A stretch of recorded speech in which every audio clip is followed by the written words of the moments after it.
What's up, ladies and gentlemen? This is Memes, Power, Respect. We have a special guest, a very, very special guest. It's one near and dear to my heart. Is Manny Jimenez Sr. Would you have to use a senior like that? I like to because I know it makes me sound a little older, but my son's Manny Jimenez Jr., so I want him to do his thing. And, I got it. You know, even though he hardly uses it. You sound distinguished. Yeah. And it's like, you know, I'm me and he's him, and yeah. So, well, thanks for that intro, bro. Thanks for having me. Hey, dude. That's what's up. I'm glad you made it, man. Yeah. You're actually the first one, man. We're breaking in a new studio today. Oh, right. So that's why we were like a few minutes behind. We were not that far behind, but oh no, this is cool. Yeah, we've got a little setup here, right here at the Enfuego offices in Culver City. So far so good, man. I mean, we set this up, I don't know, last week. No, this is really dope. It took us a couple days, no, Chente? Yeah, we got Chente over here running the camera. Yeah, so we set it up. You know, we're excited to be up here, dude, because like they've been wanting to use this space for a while. Mm-hmm. And we finally got a chance to use it. I was like, hey, let me just bring my podcast over to Enfuego and see what we can do. Just put out some content and, you know, get some good quality guests and some just some content, man, like, you know, for the peeps. Yeah. And plus it gives me an outlet and it gives me a place to call home again, you know what I mean? Yep. But yeah, you know, Enfuego's your home too now, bro. You can come whenever you want. Dude, thank you, brother. Thank you. This is all at your disposal. You got to shoot something here, you shoot it here, whatever you want. You got the dope mural out there? Oh, yeah, you saw saw Lopez out there and AOC with her eyes all shot out. Yeah. Easy parking, the hell's the best. Dude, that's the easiest thing. So, Benny, listen, what I want to start off with is I want to go through everything, man. Listen, because we were on the podcast Film Hustlers. We had you on as a guest. It's the other podcast that we do, and that podcast is a little short. We try to cover so many things. We also tried a time before at Pink Taco. We ran long, which was fine, but also the audio was no good because we were in Pink Taco and it was like crazy. Of all days, they gave us the biggest room to ourselves. The air was nice and crisp. They gave us free food, free drinks. Everybody came. The homies rolled in. Free food? What's up? You had to get there a little early for happy hour. No, I'm kidding. But we just couldn't figure out how to kill that speaker, and nobody else could figure out how to kill the music speaker in the corner, and it killed the audio for the thing. But listen, brought us here, and I'm glad. So I just want to go from A to Z, man. Let's cover everything because I actually have a lot of questions, dude. That you were telling me some intriguing things that you know I still have questions about because I'm interested, man. Like I'm invested into your story, and you know, and I'm invested in yours as well. So that I appreciate that, man. That's very, very kind of you. But you, Manny, you're a filmmaker, director, producer, writer. You're an actor. I gave up the acting thing, but if they offer me a role, I'll take it. That's what I'm saying. It's still on your resume. Yeah, like the last post it said, I was like, I realized I didn't like being told what to do. You like telling others what to do. That makes sense. No, we actually were in a. You just shot your film. And that's for Suspect, the series. Yes. Okay, which was really, really dope. I was, you know, over the moon to be a part of that. Thank you for inviting me. Thank you for offering and believing in me. And you know, thank you, man. I hope I found the right niche for you that you could use. Yeah. Dude, you know what? I was thinking about that. The whole Suspect journey we'll get more into, but just that part of the journey, the filming, it got me closer to you and to other people. I was like wow, like as a friendship. And then when I look back and reflect on all of Suspect, right, whether somebody popped or not, it didn't matter. I got a genuine friendship, brotherhood sisterhood from so many people, and that you can't put a price on none of that. You know what I'm saying? An experience of like love and camaraderie and just we experience something together, you know, up and down, and wherever we are in our careers, like we're still got that bond, you know what I mean? Yeah, and I actually got to meet a lot of those guys and bond with them also on set, and you know, now we follow each other on social media, and it's really neat to see everybody, you know, a glimpse into everybody's day to day, and not just another name like, oh, you know, this is Mike, or you know, this is so and so, or you know, Caesar, or you know, these guys. and Carlos, you know, it was good to put a personality with the online name. You know what I mean? Yeah. So it was great, man. Thank you for introducing me to all those people. We had a great day on set. I think how long did it take you to shoot that movie? I want to call it. What would you call it? A pilot. I've been calling it a pilot pitch. Yeah. You know, it was a 4-day shoot. But, you know, we did like 6 days of material and crammed it into 4 days. Yeah. So, believe it or not, I have not even looked at the footage, dude. Oh, really? No. Like, I've been so, you know, I have somebody working on it. That's real Clint Eastwood of you, man. Yeah. I like the editor to just do his thing. Yeah. And I learned to just... Trust them. Yeah, for sure. Even with the actors, just like do your thing. Do your thing. It's that's how I am too. Like, and I used to do a lot of managing in nightclubs and restaurants and stuff. I said, listen, you guys could do whatever you want as long as the work gets done. There you go. As long as the work's done, hey, it's all good. Yeah. We could do whatever. But yeah. No, I get what you're saying, man. So it's in the hands of the editor right now. Yes. And what's the next step for that one? Well, I mean, what's your goal for Suspect? The pilot. The pilot is to get it done tight, really tight, and you know, like at Netflix HBO level with the post, you know, sound mixing and all that.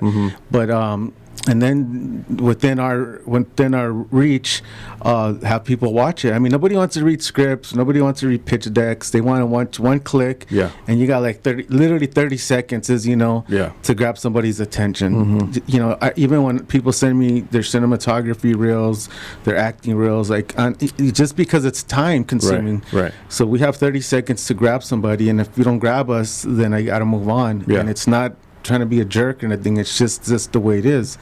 So, you know, being on the other side of it, I know that this thing has to be the first 30 seconds, got to hook them emotionally, you know, and specifically for me emotionally, right? But the quality has to be there, the acting, everything, all that, and then the entertainment, the comedy, but the right people to watch it, because I don't want people to come in. I mean, you know, there's a lot of people that have money that could bring money to it, or but if they're the wrong people, then you're like bumping heads and all that. And so it's capturing the right person that gets what I want to do, that gets me, that gets where my heart's at, gets what type of legacy and thing I want to leave, and really gets the show and gets the story. And either we go shoot a season 1 privately, you know, like Tyler Perry did, you know what I mean, and then shop the whole season around. Yeah. Or because like me, I'm going for creative freedom versus money. Whoever could give us the most creative freedom is basically what I'm going for. Yeah, and that's I think I want to say like studios and streamers are eager to give creative over money these days. Hey, I'll take it. You know what I mean? Like I've been, you know, we've been in business 25 years of up and down. I've been on some big stuff, been on some small things, and by far the ones that I do for hardly no money or no money, like even this one, we're putting our own money, so I didn't make any money, and I'm probably not going to make money for a long time. But it had to be done. Joy. It was way better than, and the joy of it is watching everybody else being there with your friends, and like we talked about, you're creating new friendships. But the experience of that and doing it ourselves, there's just something about that. You know what I mean? Like, I don't know. It was really fun. Versus the jobs I've been on where you're making some good money, you know. And you're just like, it's just a job. It's just a job. At the end of the day, not to be mean, but I mean, I consulted on some other jobs and worked on other people's jobs. At the end of the day, it's that director, that filmmaker, that's their vision, or they cast who they want to cast. I only have so much say, and that's great, but it's like, that's what led me to writing and directing. It's like I gotta do my own thing if I want it done my way, you know. Yeah, absolutely. And so, just to take us back, exactly what? So, Suspect the pilot is actually based off of your life. Yeah, Suspect the pilot. Well, the handle is Suspect the series, and Suspect the series. So it'll be Suspect Entertainment the series. So the series is loose. So the way I worked it was, for years, people were trying to do this with me, right? They approached me. We were in the press and all that before social media, and people were reaching out to do this. And I wanted to be a writer on it, and it was just like, oh, we love the concept. They wanted to kind of bench me, let's say, right? Yeah.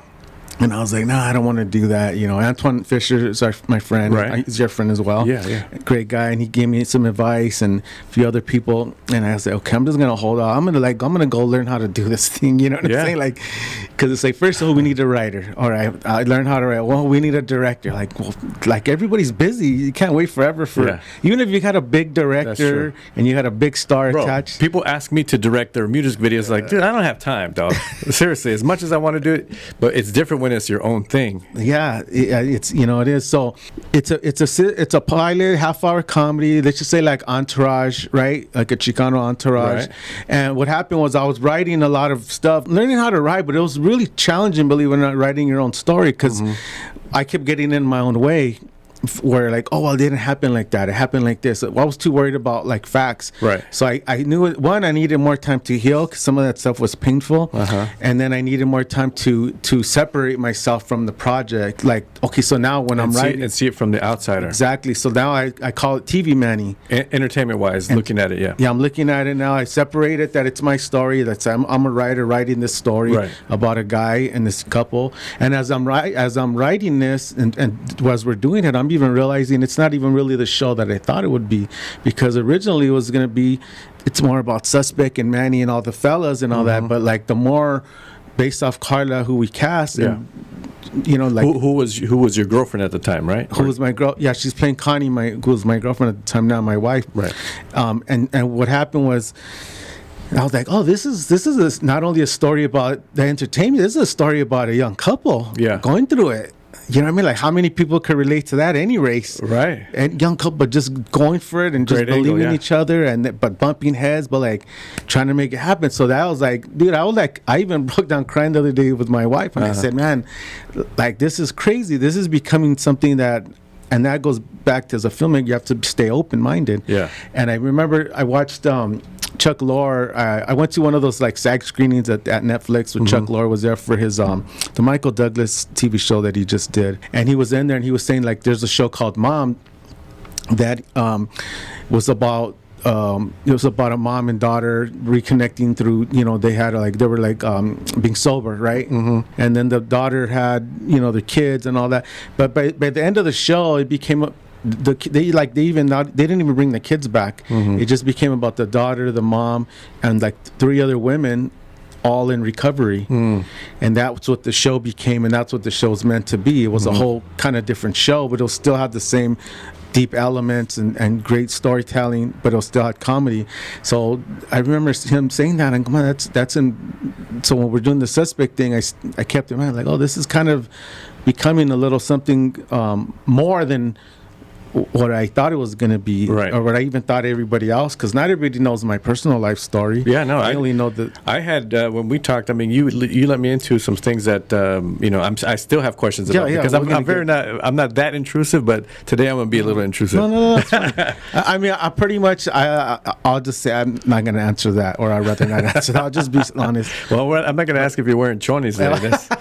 You know. No, but I mean, you know, so people that are seeing the pilot, it's like 50-50, right? The Suspect journey and my personal journey, right? And that's what I kind of like. And I was like, oh, like Sopranos, you know, he had half of his gangster life, and then he had half of his family life. So I always thought like, I'm finding my groove with the series, and that's the type of comedy I told you. I want Sopranos comedy. You know, so the script, you know, the show, I'm very open, but it's a half hour. I really say a dramedy.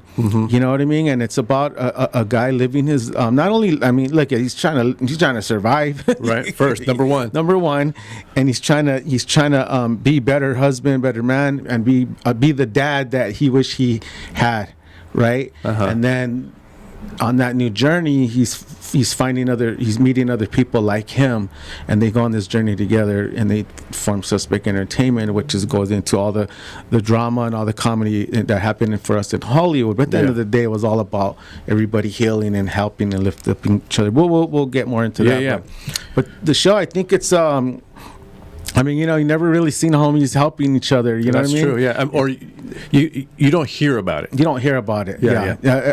And it's not on mainstream TV. Right, you know what I mean? I had some people that I have some showrunner friends and some writer friends are like, hey man, like this I could see this on on a major network, you know, like ABC, or I'm like, really? I'm like, you just can't cuss on it. But I was like, well, that's the only thing that I mean, you can curve that. Yeah, you know, versus 10 episodes on a streaming to like 24 season 1, 24 episodes on that's a big difference. Yeah, for sure. There's a lot of story and a lot of people. So, but yeah, that's what I would like it to be eventually, you know. Yeah, I had a blast on it, man. It was nice to see you at work in your element, and it was kind of surreal to see you tell your own story through another story. Yeah. And then someone else is going to see your story. You know what I mean? It was kind of, that's how I always put myself. I always put myself in all these situations except out of myself. You know what I mean? I would say, oh, let me see what Manny's looking at right now.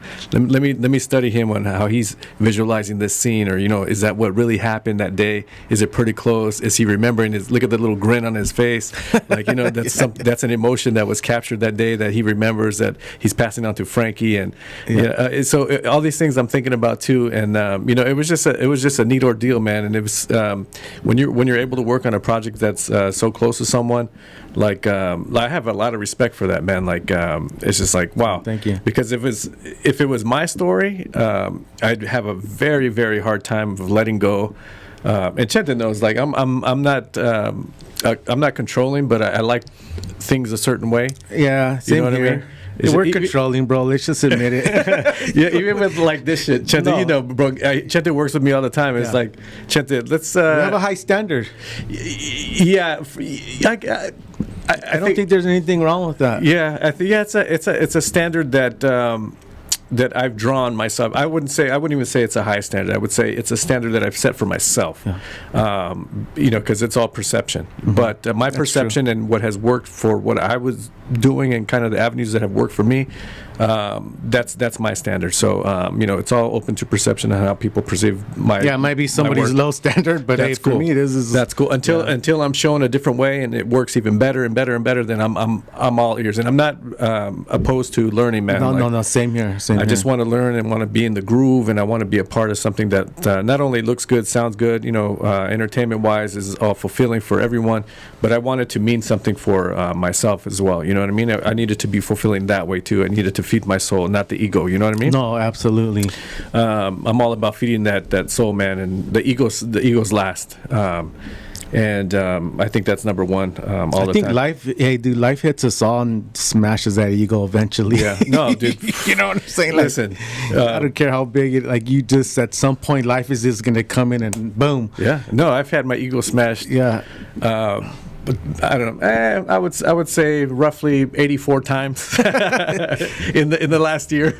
Yeah, but I think it's getting humbled and starting over. I think it's one of the greatest human experiences. Yeah, because for me it shuts out all the noise. It shuts out all the junk. You get rid of all the people, places, things, this stuff in that you don't need in your life no more. Right. And then you're kind of like a reset, you know. Mm-hmm. But you know, when you're saying this stuff about where I got grooving with the script and all that, is that I took my emotional truth and put it into these fictional characters. So they're really fictional characters, but with my emotional truth, right? Mm-hmm. So, you know, I put that 90s swag, the early 2000s swag, the old school music, but in today's modern day with technology. Right? Again, if a network says, hey, we want to do it how it really went down in the 90s, you know, no argument here. Right. Let's do it. It's the same story. But I had to learn that there's ways that to make this thing has to be hit the heart. But if you're too rigid on, it didn't happen like this, then like nothing's gonna get done. Right. You just you have to be able to collaborate. Yeah, you go in circles and so on. Once I that was like the thing that once I unlocked that, I was off and running. Yeah. I was off and running, dude. I was like, I started writing this sucker fast. Yeah. You know what I mean? And that's amazing, man. Like we were talking last time, like to become a writer, man. Like that for me. That's like I can't even fathom how. Listen, because I'm a smart guy. I'm smart-ish. I can write some things, and I've written some things, but never a screenplay. Maybe when I was 5 years old for my mom in the park or something like that, but nothing that's formatted in the right way, or something that I can present to somebody. For me, that's like the hardest thing to get a grasp on, and you've done it, man. Well, I'm like that with editing. Like all that technology, like whoa. Yeah. But everybody has their strong suit, and someone is always able to. You're able to pick out the certain things that your strengths, you know what I mean? And you've done that, you know what I mean? Yeah, and I mean, it goes back to like cherry picking. It took a while to get there. Yeah. It took a while to get there. Yeah. So, Suspect the series is about your life, man. And you've had your upbringing is, it's a very unique story. And listen, I grew up in the hood too, bro. Like, I didn't gangbang, thank God. Otherwise, my mom and dad would beat my ass. But thank God, I mean, they kept me straight because they kind of grew up like that. But their parents were gonna beat their ass too. So they're doing their job. Yeah, they did their job, and then I did that to my son. You ain't not getting involved in that. And I saw it growing up, and all the friends I lived with or around, in Paramount and grew up. It was rough, dude. Like, it was really rough. I didn't really understand what was going on. Because we didn't have it like that at home. Mm-hmm. I had a dad, I had a mom, I had grandparents that put the smack down, and I had a family who cared. I had aunts who were level-headed, and uncles who were able to be mentors also, and I just had a really strong support group as a kid. And even to this day, I'm really just left with my mom. It's crazy. Out of all the family that's left, I really have my mom and my brother. But yeah, man, like it was hard to see and understand exactly what the other kids were going through. And I'm just glad that I'm in the position that I was in, that whole time. And I didn't really appreciate it. I thought it was kind of annoying back then. Like I can't go hang out at the park after 6 o'clock. I couldn't ride my bike to certain places because I'm going to get jacked. I didn't know that. Dude, that's how I was with my son. I didn't know that. I couldn't take my ball some places. I couldn't take my glove. I couldn't take this and that, or I had to. Yeah, they were on it, man. Yeah, dude. Yeah. Because the thing is, they grew up in the same neighborhood. That's why. So they already knew everybody, and then all the hot spots. And then once my dad became pastor in that neighborhood for the church, it was funny because all the places that I couldn't go, now I could go. Because now everybody knew that my dad was the pastor. He was really young when he started pastoring. I don't know, he was still in his 20s. Oh, wow. But yeah, man, but you growing up, where did you grow up? How did you... I think my story is similar to a lot of people's story. The only thing, because I look back and reflect, the only thing would be different is like what I'm doing with the story. Right. So I think a lot of people live their life and have these stories, but they're not out speaking about it. They're not writing books. Right. They're they got a job and they're being a husband and a father, and that's fine, So that's the only thing that I took it to Hollywood, and I'm telling the story and sharing my journey, which is also could be a blueprint for somebody else. Right. So that was the only thing I would say that's different. I grew up I was born in Huntington Park, grew up around Huntington Park, Linwood, Southgate. Close to Paramount? Yeah, close to Paramount. So all that as a kid, we lived in Lake Elsinore. I mean, dude, sometimes I'll be driving by through Linwood. I'm like, man, we moved a lot. Like, how the heck we moved so many places? When we lived in Huntington Park, I went to Gage Junior High, right? Right. And I would go, and again, back then, I mean, their parents, my day, I was like a little kid. I remember even like elementary school, I would sneak them back at the bus to Pacific and go to in Huntington Park and go to the movie theaters. And then, but like I was as a little kid, dude, I'm like, how the heck I would never let my, you know what I mean? Like, I can't believe, they would let me run around, doing that. But we would sneak in the theater. And they would show 2 movies. Sometimes we would pay and then sneak into the other ones. But it was always Breaking and Beach Street, the double feature, all the time, over and over and over. So I have those experiences, and then at Salt Lake Park we had all the breakdancing, competitions and all that stuff. So that was all. And then I got into skateboarding, and I was all into Tony Hawk and all the skateboarding. I still love breakdancing and skateboarding, like the same way I loved it back then. This was probably like what, in junior high? Junior. Yeah, I was going to junior high, and so from 7th grade, I'm still like, now I'm getting into the skater thing. We moved to another area. Mm-hmm. We ended up moving into an area where I didn't know it was a gang area. Uh-huh. It was like two entrance in and out. Uh-huh. And I'm just like this regular kid, and became friends with the other kids there. And then, next thing you know, one of the kids' families all from the neighborhood. And growing up, though, like going back a little bit, like not having my dad was like a big it was a dark hole in my my heart. I mean, it was really it really hurt me and affected me. And I seen him like hit my mom and do all this stuff, and then my stepdad came involved. I remember being at my grandma's house in Linwood on Floral Street, and when my mom and my stepdad got married, I remember like banging my head against the floor sitting down. And I was in elementary school, and I just remember crying, knowing like, dang, like, it was like confirmation, like my dad is not coming back, because they were kind of like off and on. But once they got married, I'm like, oh, this dude ain't coming back. You know what I mean? Mm-hmm. So that was really, really painful for me. So that's where like the anger kicked in, and I was just like, I started having hatred towards my mom, hatred towards my stepdad, even though they never did molested me or nothing crazy. Yeah. Like, they're trying to do the right thing. They were doing all the things your parents do. Yeah. Don't do this, don't do that. But I was like, I didn't want to hear it, So that anger started, like, the older I got, the more, like, say, responsibilities, like my stepdad's trying to, and he was a little rough. Yeah. You know what I mean? He didn't really know how to, like. Did he have kids? He had other kids. I didn't meet him till when there was older, when he died. Oh, they were older than you. They were like older, but I never, I even had other brothers and sisters from my dad's side that I had heard of and never met.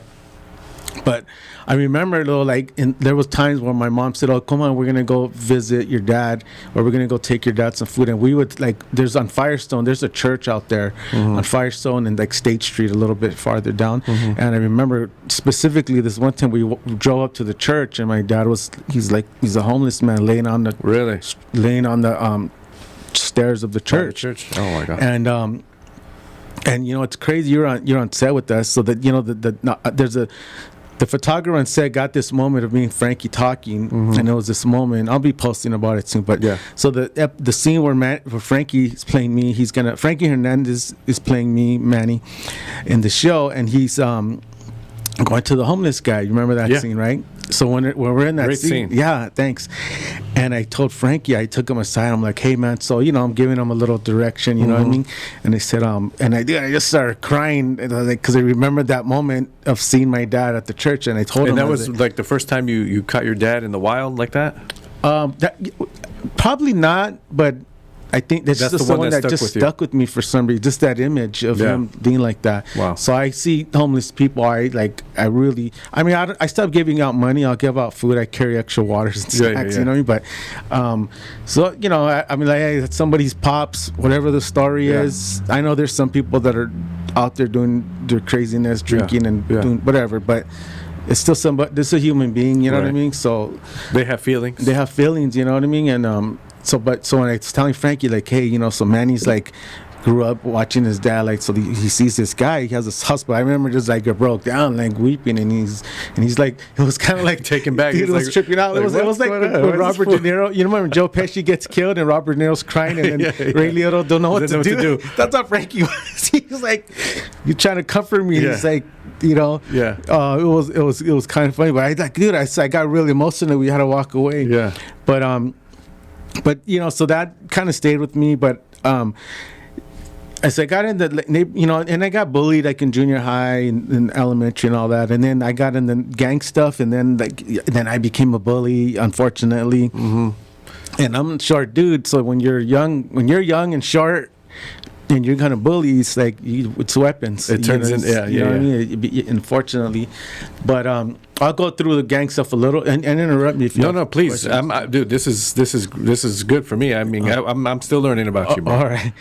I mean, so I get in the gang stuff. So the best way to explain, like, that's going into high school now. Now, it's going into I'm going into high school, and it's like but it's not like you're getting like they don't like when you're gonna get in a gang, they don't like lay it all out like, hey, there's the parties, there's the girls, there's death, there's this, like it's just like partying girls. Yeah, like boom, they respect you, and you're like this little kid that kind of getting the girls. All of a sudden, the next day you can get girls. That alone is like, you know what I'm saying? Yeah. So I know what it's like when I'm mentoring youngsters. Like they could keep the tough act all they want, but I know what's going on. You're hurting, you know what I mean? So I have a lot of patience and love for everybody, but specifically young people that are involved in the life. But it went down to like driving around in stolen cars and parties and all that, and it was just like a honeymoon stage, you know what I mean? And you know, we would go to this one house that they were always shooting up. It was always like getting shot. It was just the house to be at. All the parties are there. Is always getting shot up. And my mom would always tell me, "Oh, don't go over there. Don't go over there. They're always shooting up the house." But my friend's mom, that we would be at, in her eyes, her thinking was, "I'd rather have them all here, safe at home," even though the house was getting shot up all the time, right? And some gang stuff happened, some back and forth. And, you know, I won't get too much into that, but the house was hot. At one specific time. What city was this in? That was like over there by Frontier High School in Whittier. Okay, yeah.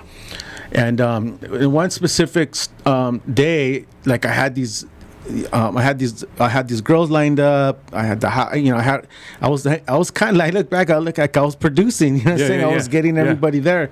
And my mom I don't know what happened, but my mom just said, "I got a bad feeling. Don't go over there." Yeah. Like I remember like it was yesterday, dude. She's like, "Don't go over there. I have a bad feeling. Just stay home. Just stay here." And I'm like, nah. Who the heck are you? I know what I'm doing. You know what I mean? And I just left. And then I ran into another older homeboy, and he told me the same thing. Just stay over here. You don't need to be over there. And then, like everybody started like telling me. And then my other homeboy's grandma was telling me too. "Why don't you guys stay here?" And I'm like, because everybody was like, "No, we have a party at this one house." And I went. I didn't listen, and I picked up my friend Jerry Rivas and Gerardo Rivas, and he told his mom, "Yeah, I'm going, Mom." And we get in the truck. We go to the house, and when we get to the house, to the hot house, and I'm trying to get everybody. Like I'm not feeling nothing. Yeah. So the hot house means exactly like that's the hub. The hangout, the party house. That's where the cops drive by all the time. The other homies drive by all the time. Yeah. Everyone's staking it out, seeing what's up. But that's the hub. Yeah, and it was the house where I'm not gonna say anybody's name, but it was the house where like my homeboy at that time, his whole family, like many generations were from the neighborhood and all. And mine were we kind of moved in the area, right? So, and I'm like, and I'm not thinking about nothing but having a good time, right? But we get to the front of the house. All of a sudden, I get a bad feeling like, hey, we need to get at the back of the house. I don't know, maybe that thing my mom was telling me registered a little bit later, you know? Yeah. But something happened where, like, next thing you know, like, there's like, and it's a big street. Like there's like I want to say 3 or 4 cars just kind of rolled up now, and they're like, "Hey, what's up?" You know, they're saying their neighborhood, we're saying ours, and we're all like, I thought we were gonna rumble like the outsiders, right? Yeah. Picking up a brick and all that, and then one guy just shot one single shot, and then we just ducked, and then they took off. We're like laughing at him, punks, whatever. Yeah. And then I look, my friend that I took with me, he was shot in this. I was hanging out. Oh. Yeah, dude, and it just like that affected me. Yeah, Jerry Rivas, and that affected me so bad. And then he ended up dying at the hospital like right after. Yeah. Oh my God. So I remember crying, running to the hospital, like. And I remember, like, my movie, the short on YouTube called A Second Chance, is based off of him. And I remember going home crying, telling my mom, you told me, and all that. And I just did that like, I just was so freaking angry, so freaking. I didn't know about nobody knew about get him grief counseling and all this stuff. Right, you know what I mean? Right. It was just like the heat went on. Like now, you know, because remember before that it was like driving around in stolen cars, having fun, partying with the girls, and it was all like da da da. Now living the life, and now somebody died, and it's somebody close that I took to the party that my mom told me I have a bad feeling. So imagine the guilt, you know. Yeah. And the last thing he told his mom was "Ya me voy, ma," you know. And I never back then I didn't know about staying connected with the family and all that, you know what I mean? Because that leads to something else I want to say later. But I just was on my thing. It was like, after guys that did it and all that, I was on that revenge mode. Yeah. And I remember going to the funeral, and then nobody's crying, like the homies, like the family's crying. Yeah. I remember going to the wake, though. I was crying, like I was crying a lot. And then we go back to the after, like the little, like the homie. I'm sure the family had a reception, but it's more like the homie one. We go back there after the wake to the same house. We're in the garage. Everybody's there, and everybody's like nothing. They're partying, looking for the drug, looking for the girls, and I'm crying. I'm looking at like, dang. Yeah. And I remember one of my older homeboys at the time, he pulled me outside and he told me like, hey, if you want to, you know what I mean, you got a pass right now to, I'm paraphrasing big time, but basically if you have a pass to leave. If you want to get out of this, this is your time, this is your chance. Yeah, and I was like, at that time I was like angry. I was like, oh hell no, like this, I'm gonna handle it. As I look back though, as an adult, and I've done counseling, and I became a counselor. I'm a certified youth counselor. As I look back, really it was pride and fear. Yeah, of course. That why I stayed. Yeah. You know what I mean? So I stayed, and then it got like, now I'm on the next phase. Like now I'm in it to win it. It's deep. People are dying. More people are dying. More people. They're raiding the house. And my stepdad early on, he told me, goes, when you're involved in the gangster life, because he was from Primero Flats. My stepdad and my dad, they were like different ages. But he's like, hey, when you get involved in the gang stuff, he goes, you start getting busted for stuff you didn't do. And I was like, yeah, right, whatever. And every time I got busted for big cases, they were for something that had nothing to do with that you didn't do. That I didn't do. I knew did it, but I was like, for some reason I got picked up on it. And I was like, yeah, how'd that fool know? Yeah. But so it got deeper, and what this is how many years in already? So when Jerry passed, that was like not even like 6 months for him, like a year for me. Into that life. Yeah, and he was still like in regular high school. I had already got kicked out. I was already at the continuation school, and I remember they had a thing at the school, for him with the, you could hear it because we lived by the school, and we could hear it over the what is it, the PA, and I just remember just being really sad and depressed. I didn't know, man. I was dealing with depression, all that stuff. So many mental illnesses that I was dealing with as a kid, anxiety. I didn't know any of that. I didn't know what it was called. I was just the one that I knew, anger. I knew that. I knew anger for sure. Like I was just like me and my stepdad were bumping heads. The whole, like I don't remember like. Well, I take that back. When he died, I started remembering special moments. But at that time, it was just pure anger, nothing but bad stuff. Because, like I said, he did all this good stuff as a man. Like he provided food. We were taking care of your mom. We had a place to sleep. Even though there was times I remember we lived at a motel. You know what I mean? But it's like, nonetheless, we were still safe together. Yeah. And we were always had food. I remember a day going. I mean, that alone, dude. That's if you got if you got a full belly, man, like for sure, it goes a long way. For sure, it goes a long way. So I but so then I get in the neighborhood stuff. My mom's like freaking out. I go to juvenile hall. I'm getting busted for all these things. I never got into smoking and drinking. I was in it for the adrenaline. I got into stealing cars. That was like my thing. And then buying and selling stuff, and just that was just like a adrenaline addict. I got a little addicted to that, and I was fast and good at it. And I don't mean that in a bragging way. It was just like when you put so much effort and dedication to something, like you become good at it. Unfortunately, I was putting all that energy into something bad. Yeah. And I feel really bad about it because there's times where I took a car and it had a bunch of baby stuff in there, you know what I mean? And then when I became a father, I look back like, oh man, that poor family. You know what I'm saying? At the time, I'm just trying to come up and make some money, Right. But then, so I end up going to fire camp.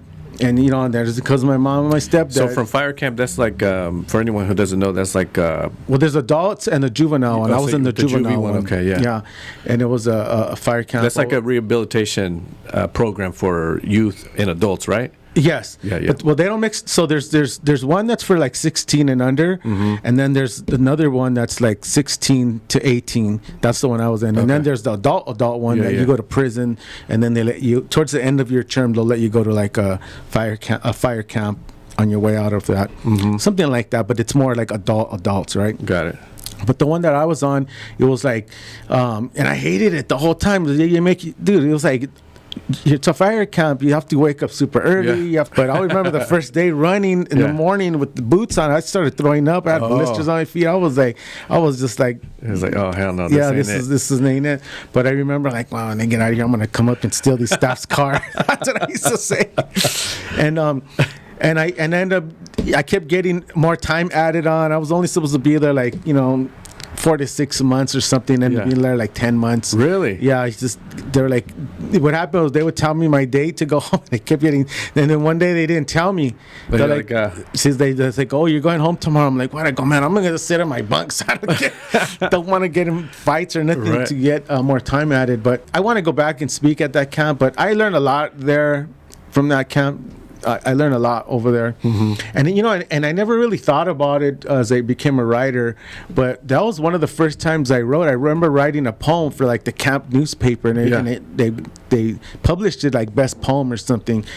I wonder if I have that. I probably have that somewhere, but obviously, I think yes. Yeah, it was. I mean, I loved even all this story that I'm just telling you. The lifeline was television and movies. Right. I loved Happy Days, Mark and Mindy. MASH. No, MASH. I didn't like MASH, dude. I told you, I didn't like MASH. I didn't like the Raiders and football and smoking weed. That was all my stepdad. All those things reminded me of him. I'm better now, but those things reminded me of him. But the opening of MASH, I still don't like. I don't know. But so I don't know. I just love that stuff, but never thought I could be part of it at all. Man, my mom loved all that, and my mom would. So she really introduced me to cinema and television. She had a love for she loved Elvis and Jack Nicholson and Danny all these entertainers. Especially like I know specifically like she loved like Frank Sinatra, Elvis, Bette Midler, all them that were like singers and actors. So I had love for all that. And Back to the Future and all. And then one of the times, I'm caught up in the gang life, and then they're filming Back to the Future. My cousin was there when they filmed part 2, and then they tell me, hey, they're filming part 2. So part 2 comes out, or they're filming part 2? Yeah, my cousin went and got pictures of Michael J. Fox for part 1. Okay. So then, and I'm like, dang, you should have called me. I would have been cool to watch. Right. So now part 2. And this is, at what point, you're out and about already? I'm in the gang life deep. But you're already back from the camps, and... Is that what I might have been before camp, I think. Maybe. I don't remember. It was somewhere, maybe after camp a little bit. Within a couple years or... Yeah, somewhere. Yeah. It was the early 90s. Right. Or maybe even late 80s, maybe. But they're filming Back to the Future at Whittier High School. Late 80s. I think it came out in 89. Yeah, okay. So there you go. So then it was before camp, because I got out of camp in like 90, 91. I was in camp right down the street when Rodney King happened. I got you. So I remember that. 92. Oh, okay. So, yeah. So I'm watching them film, and I remember just watching the lights and the old bombs and all. I was like, oh, man. Now, just in my head. I never voiced it to no one. Yeah. Probably I thought I would look lame or whatever, you know what I mean? But I remember like, oh man, I was just like, it was so cool the way Frankie was on set, Yeah. And then after they did they're doing a drive-by scene, know. And then I'm watching, I'm like, oh, that'll be cool. Then I just went back to my life. So here's what's interesting, because Back to the Future, the trilogy is like my favorite of all time. I love it. So like you're talking about the scene where they do a drive-by at Strickland's house. Yeah. So you were there to see that? So I was there at their start mark, the car start mark, and then it turns and makes it right. You know what I'm saying? That's crazy. So I didn't see the shooting, but I could hear it loud. And then they would come back to the start mark and do it again. You know what I mean? Eat lead, Strickland. Yeah, exactly. So where'd they film that at? Or where was at Whittier High School. Oh, at Whittier High School. Yeah, Whittier High School. There's a house and there's a high it's school. right next to the high school. Well, the whole high school, they used it for part 1 and part 2. Right. But then that scene is right the street right by there. Oh wow, okay, yeah, that's very intriguing to me. Yeah, because it's so like cool. I love Back to the Future, anything like so when you had told me that, I was like, I'm gonna ask him about that, like about that scene. So yeah. Oh, dude, it was so cool. It was like, so that was your first bite into getting a close up. Yeah, absolutely. Yeah, you're right. It was. I mean, I know my mom, and I can't remember exactly when we would drive around. I think I told you that we would drive around, and she would say, "Oh, look, they're filming a movie." And mostly downtown LA. You see the big white trucks. You see the big white trucks, and I even found the old VHS tape because we used to roll with the big camera. Tight. And I hear her, and I watched it like hoping to see my mom, but I hear her the whole time filming and saying, "Look, they're filming a movie." Yeah. So it was pretty cool to see that. But so that was, but to be there and watch the get down, you know what I'm saying? That was pretty cool. Like, and like. What do we say was like late 80s? Yeah, 89. It's 2000, gonna be 23. Like that stuff still excites me. I see the trucks. Yeah, it just like still excites me. There's that energy about. There's something about production. It, man. Like just the studios, all that stuff. They don't call it movie magic for no reason. You know what I mean? There's a certain sense of it's that magic, man. Like something magical is happening on that set. Like we could like this thing. We could take nothing and turn it into something. Oh man, it's a beautiful thing, and especially now that we even know what it's like, it still gets exciting. Like, somebody's in there making some dreams happen. Absolutely, and it's also even a cooler thing too to see when it's your own hands creating something. Oh, absolutely, from nothing, and that's what I'm saying. Like you've made something out of. I don't want to say nothing. With all due respect. No, I know what you mean. From nothing, scratch. Yeah, from scratch, exactly. So like it's from a thought. From a thought, and it's very fulfilling, man. Like even like the podcast and all this stuff that we do for Fuego, like it's all from scratch, man. And it's very fulfilling to the creators like you and myself and like Chente. Like we get inspired by our own creativity, and it kind of just sets a little fires off everywhere, and we just kind of follow the wildfire, and it kind of sometimes it combusts and sometimes shit just fizzles out. It's fine, but that's the whole that we're saying, I want to set that fire again, dude. Like that's it becomes an addiction. Exactly.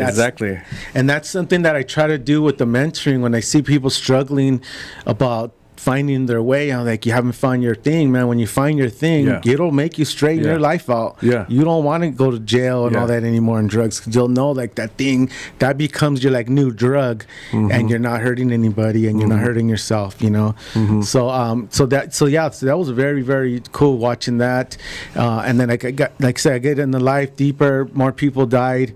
I started seeing the betrayal. That's really the betrayals where I said, wait a minute, this is not really what it was meant to be, what I thought it was. You thought, yeah. And now it's like, now I want out. This is like, again, good 10 years of being in the front line. Wow. And I mean that, there's a gang banger and there's a gang members. I was active. I was very active. A banger. It was a banger, you know what I mean? And I don't say that with any... I don't say that with pride. It's just the truth. Listen, man. At this point, like it's all reality. Yeah, it is what it is. What it made you today, man. So I don't think there's any shame in that, bro. Like, I mean, listen, we've all done stuff, and of course, you have a deep regret. I know that sincerely, and it really weighs on your soul. But listen, man, by you telling your story, like it really, like every time that I talk to you, it's like you're inspiring to me. Your humble approach to your everyday, like that's very respectable, man. Like and I don't think there's any shame in that these days, bro. Like you've enriched so many lives in regards to your story, and I find that like you can't buy that. You can't buy that. Like Frankie can't buy his experience like that. I had to go through that. I couldn't buy that experience. Like I had to be on set because you invited me, but the things I got to see that you were explaining through your vision, and man, it's all that came from a reality that sometimes it was a hard reality, harsh reality, but it's just an amazing piece of who you are, man. I don't think you should ever let it go. Oh, thank you. I mean, I just want to make sure I voice that's not, because I know I don't ever want to be that guy that it's just like I was angry and I was hurt, man, and I was like like sometimes I speak to schools, I was like, look, when I was a break dancer, like I was all in. When I was a skater, I was all in. And my skating career, just a funny story, I was in it. I know how to ollie, ride a wall. I was like, dude, I was in it. And then one time on Mother's Day, I was at this opening of a skate shop or something, and I went off this big ramp, dude, and I flipped, boom, fell on my back and head and had head and convulsions and started shaking. That's what they told me. I don't even remember, but I just remember waking up in the hospital. And then my cousin recently told me, when you start talking to family and they remember the things that you don't remember. Yeah, and I go, I don't remember. They go, my cousin. She's like, I remember you looked like you were all sad and you had a big bandage on your head, laying in bed or laying on the couch. And they're like, don't leave him alone. They're like, he's like, man, he looks kind of like deformed right now. And I go, for real? She's like, you just had this sad look. And I was like, probably because my skating career was over. Like, I never got on a skateboard ever again. But I was in it, dedicated. Then when I got in the gang life, that's just who I was. I got dedicated to it. And then I got in the movie business. People change, dude. That's what happens. Yeah, that's what happens.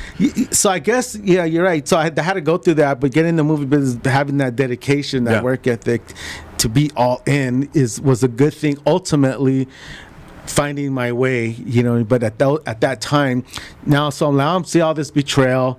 I seen like, I just leave it at that, man. I seen a lot of betrayal, betrayal in your face. Listen, I can only imagine in regards to that kind of life, because I mean that goes on in the everyday life. You see it in the restaurants and the nightclubs, at the offices, business. Like you could only imagine what the street betrayal is like. You know what I mean? Like I can't imagine it. Thank God I wasn't a part of that, man, because I can only imagine how bad and how south it can go real fast, Yeah, and it's like you're looking at people who you looked up to and you think they're your heroes and all that, and brotherhood and all that. I mean, like I talked to like one guy from the, you know what I mean? Yeah. That's retired like me and married and all that, and but so now I'm like. And in the early 90s and at the late 90s, both times they got arrested for something I didn't do. Yeah. So now, but at the last one, it was like, again, I think like 2 years or so already, my heart wasn't in it anymore, but I was already like, man, how the heck, like, I didn't know. I had no idea. I didn't have no Homeboy Industries or anything, like no Suspect Entertainment, any type of mentor that would walk me through the steps. Only thing that I had was my experience and knowledge of the life, and that was like no half-stepping, right? Mm-hmm. So I was like, well, how am I going to do this? I have 2 daughters. My ex-wife, we're off and on. I'm still involved in the life. Yeah. I'm tired of it. I remember, like, I even cried to one of my friends that like, man, how the heck how the heck, what's gonna happen? Yeah. You know what I'm saying? Like, this ain't fun anymore. Yeah. You know what I mean? This is like, it was taxing on your soul. That's yeah, what it was really, really was. So when I get arrested for a crime I didn't do again, and this time I was like, dang, now I'm with my new girl, and she's pregnant. We found out we're having a boy. And this is Connie. And I'm fighting this case, and there's so much complicated things that happen. Right. But the bottom line was that this lawyer mentor named Shirley McDonald Wattis, she was mentoring me before and told me like, oh, I see something in you. You're not like all these other guys. Yeah. And I was like, man, what are you talking about? I'm going to be on America's Most Wanted. Like, that's literally what I was like. That was like the gangsters thing, being America's Most Wanted, right? As stupid as that sounds. But so when I get arrested, I'm like, hey, remember you believed in me. Come help me. And she comes out of and tells me, hey, they pointed you out in the 6-pack photos. It's going to take, her words exactly, where it's going to take a miracle for you to win this case. Oh, wow. So I'm like, dang. So I'm fighting the case. This guy that he's a gang member witness. He's on the stand. They flew him in on a helicopter, and it's like, man, it was like a movie, slow motion, everything, dude. He points everybody out in the court. At this point, I'm just like praying, like, God, please help me get out of this. Yeah. Like I used to pray, God help me get out of this situation. I did that a lot, and the next day I would be doing the same thing, same junk. And I'm talking like I would hide on rooftops of houses all night long. Flat. pile of water just to get away until I heard the birds and seen the sky and I hear people going to school. Wow. Then I'll get back up. I'm like, all right, then I'll get cocky. Like, all right, I got away. Yeah. And then do it again. Wow. Like, but I wasn't tired in my heart though. Right. So this time, like, I'm tired in my heart. Like, this, I'm like done. And I meant it. And the guy, he points everybody out, he gets to me, and he says, Your Honor, I think I made a mistake. I swear, it was like, I swear, if we were shooting this as a movie, like, the light comes in, oh my God. And I'm like, oh man, like, you know what I mean? Like, I probably could beat this, you know what I mean? Like, 'cause I knew enough about the system, like, man, this changes testimony. That's big. Yeah. You know what I mean? And I'm like, I might get a miracle. And I could see the other guys, because I was out on an OR. What happened? We found out I was wanted for the case, right? So I was already fighting another case, and I was on bail for one case. It was like a drug charge. Cops planning drugs. Yeah. Right. And I just took the beef, whatever. So I'm out on bail for that, fighting that case. Yeah. And then I'm on the run for the other thing, right? But I'm trying to get bail money again get on two, because I go, by the time I go back to court, they're gonna find out I'm on bail, right? Or I'm on the run and I'm on bail. They're just gonna keep me double up. Yeah. So so again, I was training for a producer. I was doing what I'm doing now, trying to raise money. Yeah. At that time, I was trying to raise money for my freedom, right? So I'm calling everybody I know, and my mom, and again my stepdad. They came through for me. You know what I mean? Give me some. I called the state bail bonds person. I said, hey, I got the. I got the amount. Right. So what happened was, this for anybody that's dealing with it, but you got to be sincere in your change. So don't try to run game on the system. You know. So what happened was, I walked in with the bail bonds on this thing that I was on the run for. And the bail bonds walks in, and they said, oh, it's okay. He turned himself in. Blah blah blah. And they said, you know what? Since he turned himself in, we're gonna give him an OR on your own recognizance. How do you say it? Recognizance. Yeah. So I said, and then so I didn't even need the bail bonds. I had to pay the lady $100. Yeah. Oh wow. So I could come back. So I was out on bail now for two things, right? Yeah. So then when I'm coming to court, they're like trying to keep me in, and the judge is like, no, he's showing up. If he doesn't show up, it's different. Right. So every time I would go to court, so this time I'm like, the guy points me out, they're gonna keep me. Oh my right? God. So I'm out and wearing my court clothes. For all the homies know you wear your Dockers back then. I have my Docker pants with the pleats, and I'm trying to have my hair grow out, gain some weight, and I'm looking and all these other dudes are in the county blues, ex-parolees, shackled. And that has when they're looking at that, if I would have been shackled up in the blues, they wouldn't have cared. I would have looked guilty, or they would have cared even less. They would have cared even less, and I think I'm pretty sure it would have been like, oh, he's most likely guilty. The fact that I had all that stuff, that's a miracle for me. All that stuff that lined up. Yeah. Looking back, like them giving me an OR, walking away with the belt, like that, I was like, what? I mean, it doesn't happen. It doesn't happen like that. You know what I mean? So I go to court, and the guy said, I'm in my clothes, and he looks and he says, that's not me. And I see I knew one of the guys that was with me, and he's arrested. But I see him looking at me, like laughing, smiling, like, hey, you're gonna get off, fool. I could see it, and I'm just like I see him in the corner of my eye, but I'm not looking. I'm like, I ain't looking. Don't jinx it. I'm looking straight ahead, and then the judge, they pull out the photos, and the DA says, are you scared of him? Pointed him out, and he says, and the judge says, no, you pointed everybody else out, okay. And then the guy said, no, the guy who did it, this is the witness, what he says, the guy who did it looks like him in the photo. That's not the guy. He was very clear of that. And the guy, they had a picture of me when I was like 16, all skinny, and I knew who did it. But it's part of the game, right? Mm-hmm. You don't snitch, and that's it. So I didn't snitch. I went in there legit. I was really gonna do the time, whatever happened. But I went lawyered up, and I try to do the best I can to be prepared. Yeah. Right. And I'm looking back at the courtroom, dude. It's like my Connie's pregnant with my son. Mm-hmm. And my brother's there, and my mom and grandma both rest in peace now. They're both there, right? Like, that's it. No homies there, no nothing. You're just like, that's it. They're the ones crying and praying for you, and just freaking, and there you go. And I'm like, then the judge says, you know what, Mr. Jimenez? So then that happened, and my lawyer's like, I want to dismissal based off the guy chasing his testimony in lawyer words, Right. And then the judge looks at me, he goes, Judge Rudy Reese, this was in Whittier Court, but he was out of East LA working there for some reason. But he says, Judge Rudy Reese, he looked at me and he's like, for some reason, when I look back, he reminds me of a Herman Munster type of a man, right? from My Cousin Vinny? Yeah. Like exactly. that? Yeah, somebody The like judge? that, a judge like that. That's right. I totally forgot about that. But he's like, Mr. Jimenez, I have a hunch you were there.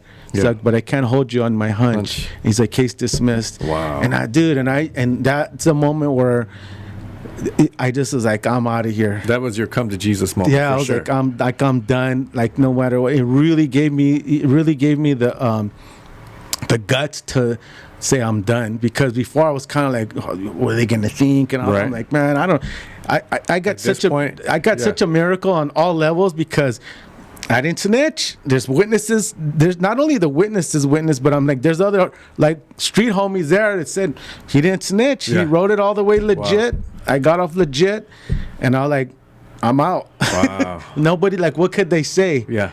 Nobody could say nothing. No homies could say anything, you know. And then the rest of it was in my head. So I was like, well, what am I gonna do now? Trying to get a job, blah blah blah. And nobody would hire me. And then let me stop you real quick. Yeah. So like when that trial or whatever your court appearance ends, and you say, hey, I want to get out of the gangs, like that was what you're saying, right? Like, yeah, I just walked away. So I didn't have to like report to anybody. Well, that's what I'm saying. Like, I don't like who. So what's the protocol on that? I just in myself, I just said I'm out. I made a decision. Well, I made a decision in my heart. Yeah, like I'm done with that. And if anybody don't like it, oh well. Yeah. And then, is there like a retaliation for that? Like, well, I mean, I didn't know really, but I did know this. I knew if I stay, I'm going to be dead or prison. That I know for sure. Yeah. Because look at everything I did was leading that way. One thing I did know for that for sure. But I did know this. I go, there's a chance somebody might get pissed off at me or maybe want to start some beef. But there's also a chance that I'm going to be left alone. And then that went back to me reflecting on about no half-stepping. Right, when I seen guys that were half stepping going back and forth, and then I never half stepped. I had when I was gangbanging, I had guys jam me up, and I had my kids, and I'd be like, hey, I still gangbang, bro, but like I have my kids with me. So if and some guys were like cool, and I had one guy reach over my grandma trying to hit me, try to jump me before, stuff like that. In the car with my mom, do things or try to. Jump me with my girl, do these things. Yeah. But then there was some real G's that were like, all right, you're with your kids or you're with your family or, all that. But I never said, oh, I don't gangbang. I was just like, you know what I mean? But this time I'm like, I'm done with the life. And that was just life in general. I wasn't even into gangbang. I was good with like dudes from all these different hoods and even dudes that were my enemies, but they were just solid dudes. Yeah. We were just in like rival, but because we started going to the county jail and all that, everybody's just you stick together. Stick together, and then you just start having genuine friendships. I'm like, oh man, this dude's cool. He just lived on the different side of the track or whatever, And you start a real friendship like that, Once you put all that aside, so I already was on that thing. Like I'm just cool with everybody if you're cool with me, right? But so it was just a decision that I made, and I remember like basically what I found out was who was my friends and who were my homies. So the dudes that were my homies, I heard little things in there, and then I was like, well, what you want to do, dog? You know what I'm saying? Like, right? I mean, that's the truth. I remember, I told some guys like, what you want to do, like. Come with it. I'm gonna be a dad. You could do what you got to do. You already know how I am. What do you want to do about it? And then, but I did know like I was not half stepping. I was gonna go do that for real, be dad.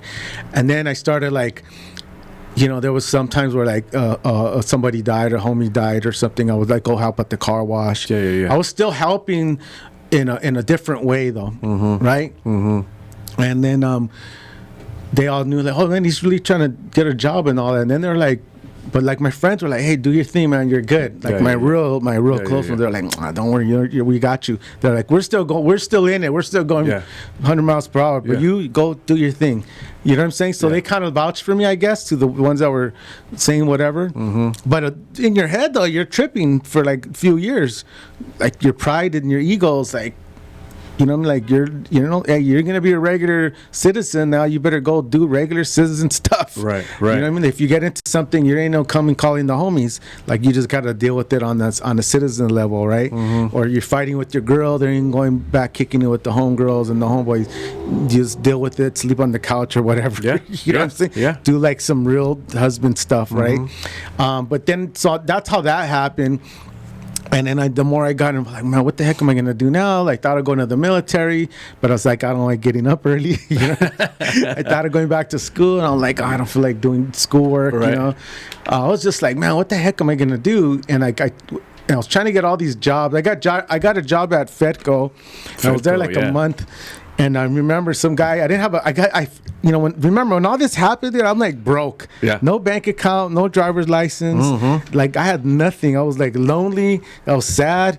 I was like, again, I didn't even know what depression was, but I was like really depressed. I was like, I'm like in this, what do you call that? This, like a gray area, limbo. This gray area, like, man, and again, you're like, sometimes, most of the time as humans, we look at what we don't have instead of what we do have. Yeah, true. And I look back, I had my girl, had my family, you know what I mean? I had a place to sleep and food, but you're a man and you feel like you got to be the one to bring all that to the table, you know? So I remember I got this job at Fedco, and this guy would give me a ride, and we stopped to get breakfast, whatever. It was my fault. And so we're running late because of me. And we go in there, and I within like 3 weeks, I end up being like in charge of a little area. It's like, hey, you're a good worker.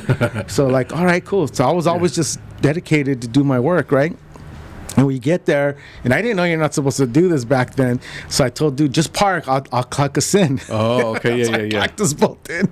And then next thing you know, fast. They just freaking called me the thing. Hey, did you clock this? Yeah, you clocked them in. We both got fired. I'm like, what? Damn. They fired us, and I was like, dang. I was like feeling good about myself and all that. Yeah. But then I got the job at Toys R Us. No, me and my girl, Connie, we applied to Toys R Us. Okay. In the city of Rosemead, and I didn't get the job. She got the job. that was my favorite Toys R Us, by the way. That was the big one. Yeah, and I still have my little Toys R Us pin and my certificate. I ended up getting hired on later. Yeah, and then she just quit. But at the time, it was like, hey, one of us needs a job, so she's going to work pregnant. So I ended up getting there eventually, and I'm working like. I love it. I'm good with everything. It's toys, and I get employee of the month. I get all these things. I start feeling like good about myself, and there's a thing where, you know, when you're told all the stuff you did bad, right? Everybody's told that, but you're never really told when you do good. So at Toys R Us, I started feeling really good about myself. This one day. Towards the end of work, you're just kind of pretending to work. You're shifting toys around. I got 30 minutes. You just pretend. Like, I see people doing it at Walmart, and they tell me, I know what you're doing. You're about to leave right now. You're about to leave. You're just pretending, so it's all good. But I was like that. So this guy came in on his lunch break. He was in a hurry, and I was kind of annoyed because I was about to leave. And he's like, hey, you know where this? So at this point, like, I knew where the Barbies were, the Star Wars, Batmans, the Hot Wheels. And I was buying a gang of Hot Wheels every check. But, dude, I'm there. Listen, I'm about to have my third kid. I'm a grown man, and I'm there with like people that are like in college or or in high school, and I'm like, and they got like their life planned out. I'm like, nah, I'm like, you know what I mean? Like, I need to do something more. But anyway, so I'm here. I'm gaining my confidence. This guy comes in and says, hey, you know where this toy is? Yeah, I walk him through it fast. I know exactly where it's at. I get him in and out, and he's out, right? The next day, they're like, Jimenez to the office, and everybody's like, ooh, you think you're in trouble, right? And so I go up there, and they're like, hey, you remember So remember when the guy came in, I was annoyed because I was about to leave. Right. So I was like, I don't know if I rubbed him the wrong way, if I made him feel disrespect. White guy? No, he's a Latino guy. Okay. Just checking. Yeah. And so the boss tells me, do you remember this guy who came in on his lunch break? I knew who he was talking about. I just said, no, I don't remember. A lot of people come in, because I was like, oh, man, that guy's snitching me off about something. And he goes, are you sure? And he goes, well, read this. And I'm reading, and the guy called in and said all this nice stuff about me, that I was great on my job, and I knew where that got him in and out. And then I was like, oh, yeah, I remember him. I thought he said something bad about me. Like, no, he said all this stuff. Yeah. And so, dude, that, as small as that was, it was huge for me as a guy with, like, no confidence, like, no nothing. I'm like, wow, this is crazy. Like, and then went back, like, that was, like, the first time that I remember like, good job.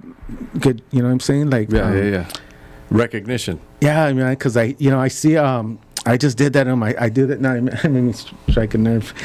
I see, like, you got to do that, especially the little kids. Yeah. Like, you got to tell them good job, and you got to praise them, and you got to make them believe in themselves. That, like, your blood. Like I do Chente.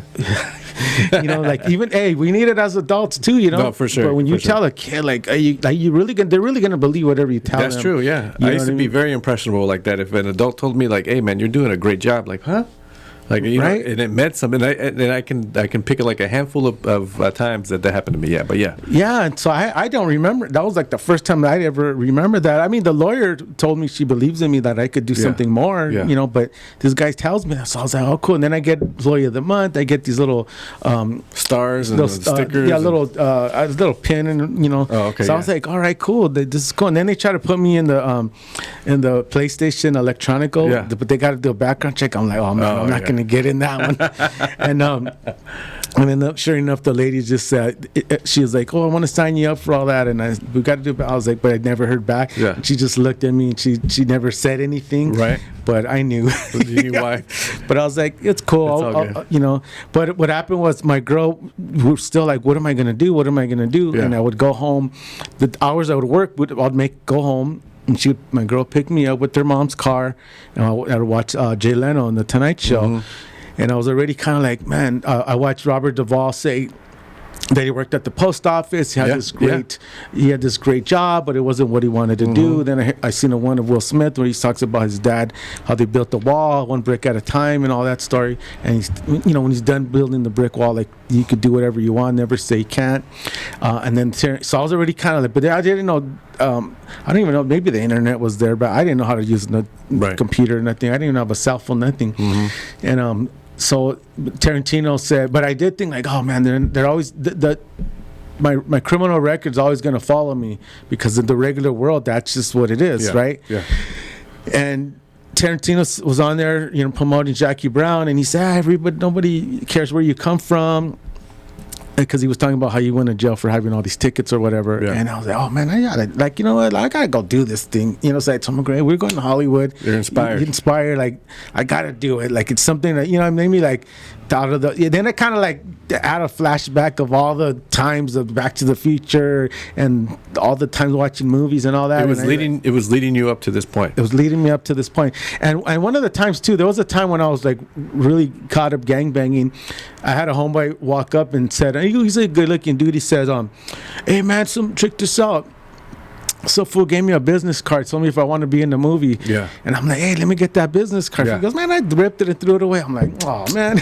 So I had these like little moments of where I almost It wasn't time. It wasn't time, but this time it was time. So we're driving around Hollywood, and the plan was drop me off, go around the block, and I'm gonna Connie was driving you around. Connie's driving around pregnant, and now she's pregnant, right? They did. I'm telling you, exactly like the script. And we're like we're gonna do a robbery, a mission. You're scouting everything. Yeah, I'm like, this is like mission time. So it's like what you said. Unfortunately and fortunately, all that street stuff just like shaped and formed me. Yeah. And so I'm on this like killer mission, and this is how I am today. Like, nothing gonna stop me. It's gonna get, as long as I'm breathing, like, I'm gonna do whatever I gotta do to make it happen, as long as it's not hurting anybody. Right. And I could break the rules, just don't break the law. That's what I learned. Exactly.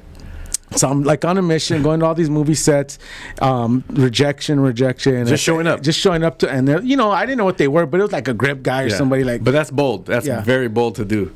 Yeah, it's you do even that hard today. to do it now. Like they got security, and like you can't get near even like the extras. It's like, this is nuts. Yeah, no, it's crazy, but what served me is what's the word I'm looking for? Being naive. Yeah. It served me well even to this day, because I'm like, I just read a script and just get it done. Well, I'll just do this. I'll just, you know what I mean? Yeah. And it's like, it'll happen. Yeah. If you really know what it's going to take, you might not ever do it. True. True. You get in your own way. You get in your own way. So I just knew, like, hey, I'm going in there. They're always filming. My whole life I've known about the big trucks because my mom, I'm going to go film, and we're just going to go, and just kept getting rejected. And I'm like, and they were like mean. They weren't really nice, a lot of people. Like pretty rude. Yeah. So I'm like, whatever. So I go in this Hollywood store, and I find this book. I'm like, there has to be a number of something where all Backstage the filming. West? No, it wasn't Backstage West, but I still have the book. It's one of these books that the directory. It might have been some director, but it had all these things of filming and all that. Casting places and... Yeah, and I remember I had that book, and I'll post it. I still have that. Was it the Samuel French books? No, I remember going there. Yeah, I used to go there all the time. There was some other books thing, but it was like a magazine kind of book thing. It just talked about Hollywood. It kind of might have been like a tour guide / something, but I remember got it, and I'm like, and then it was like, we got to find out where they're filming or whatever. Oh, but so then one of the time, so then it's like, we're going to go to Hollywood as much as, so like, we want to watch Titanic at the Man's Chinese Theater, right, one night. We watch the Titanic. We come out, and there's all the big trucks in the parking lot of this is back in 97.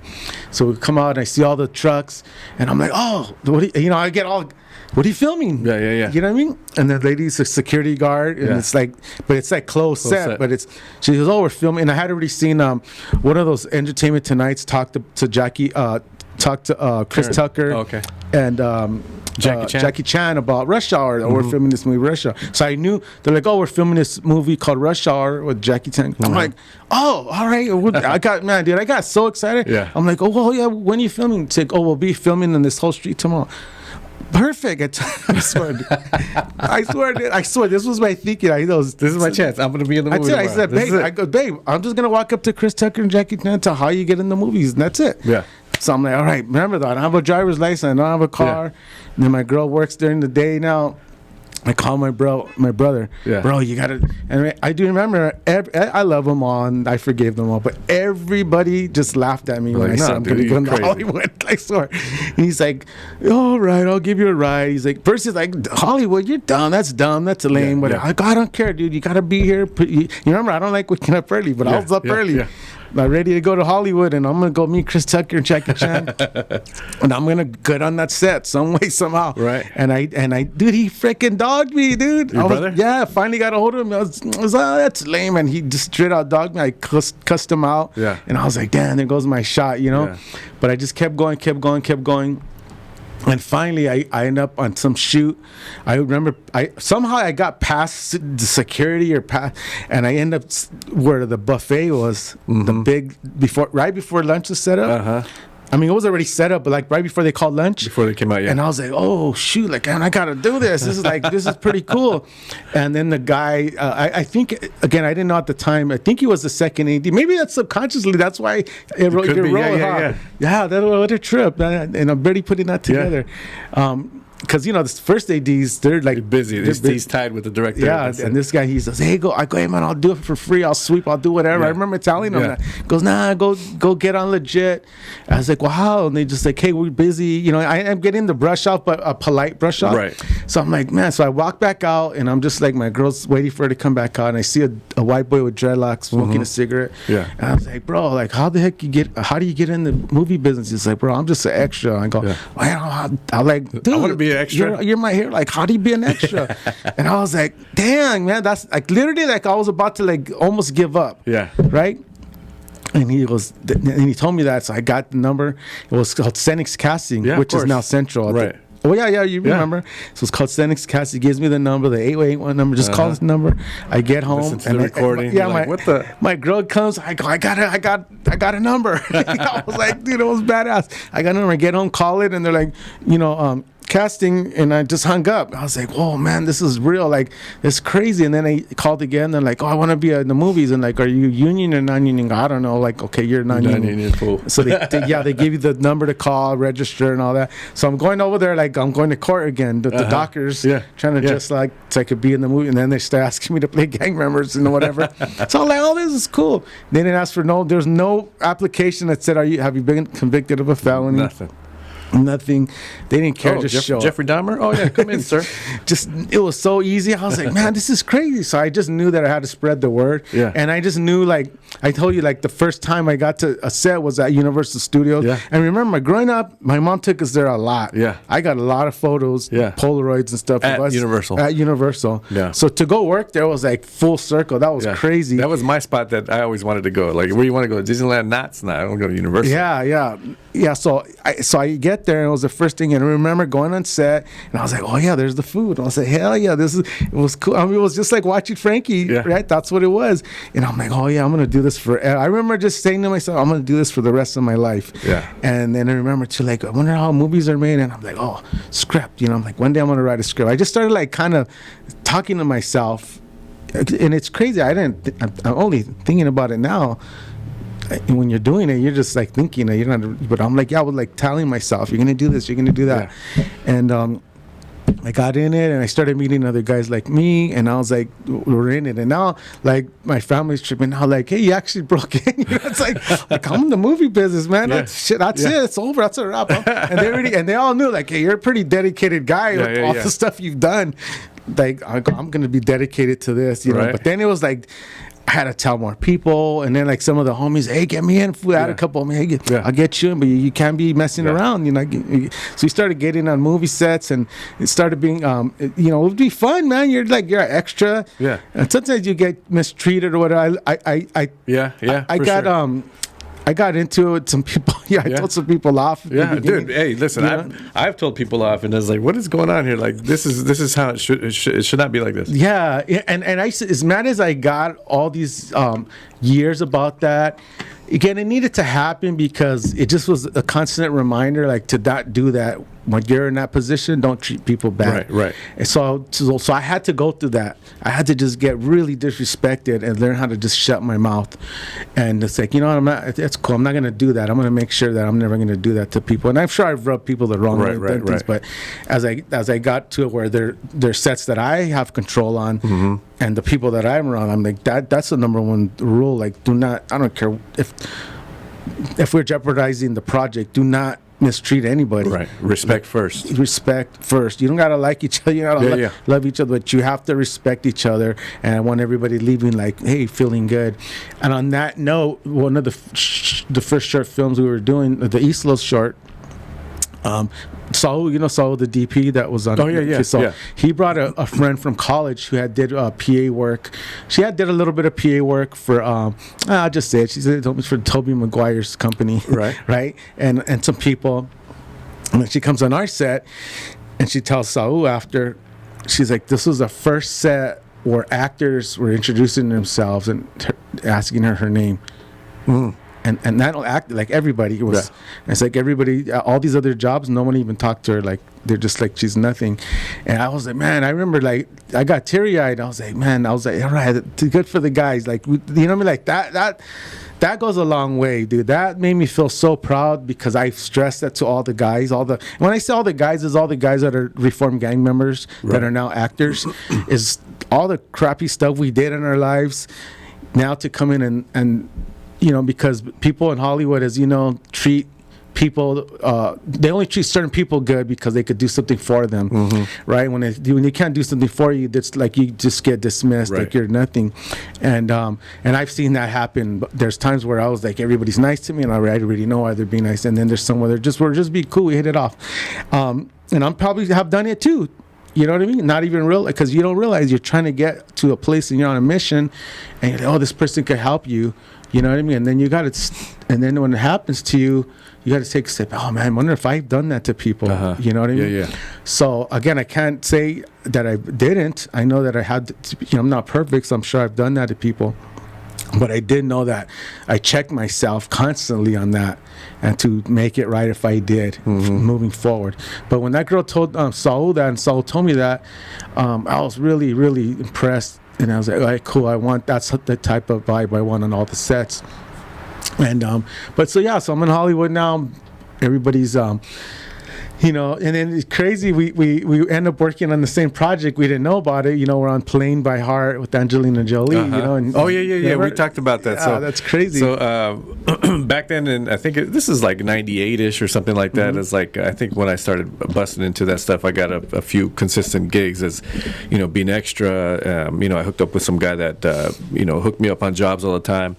And then and we ended up being on the same set unknowingly, you know. And then that's where I met you know, a couple of those friends of Angelina Jolie and Ryan Phillippe, who I still talk to today. You know, and these guys are like, you know, cool ass fools. And but yeah, no, we were on the same set. That was kind of weird. And even like Deep Impact and all those old school movies and back in the day, man. But yeah. So that was pretty cool, you know. So that was a good set to be on. When I remember Angelina Jolie talking to the background folks and giving me words of encouragement, you know what I mean? And I was like, I was like, man, that's crazy. Like, that's, you know. And she hadn't really, she popped, but she didn't really pop yet. Yeah. Like, she was known, but that year is when she like popped. Like, she became like big, you know what I mean?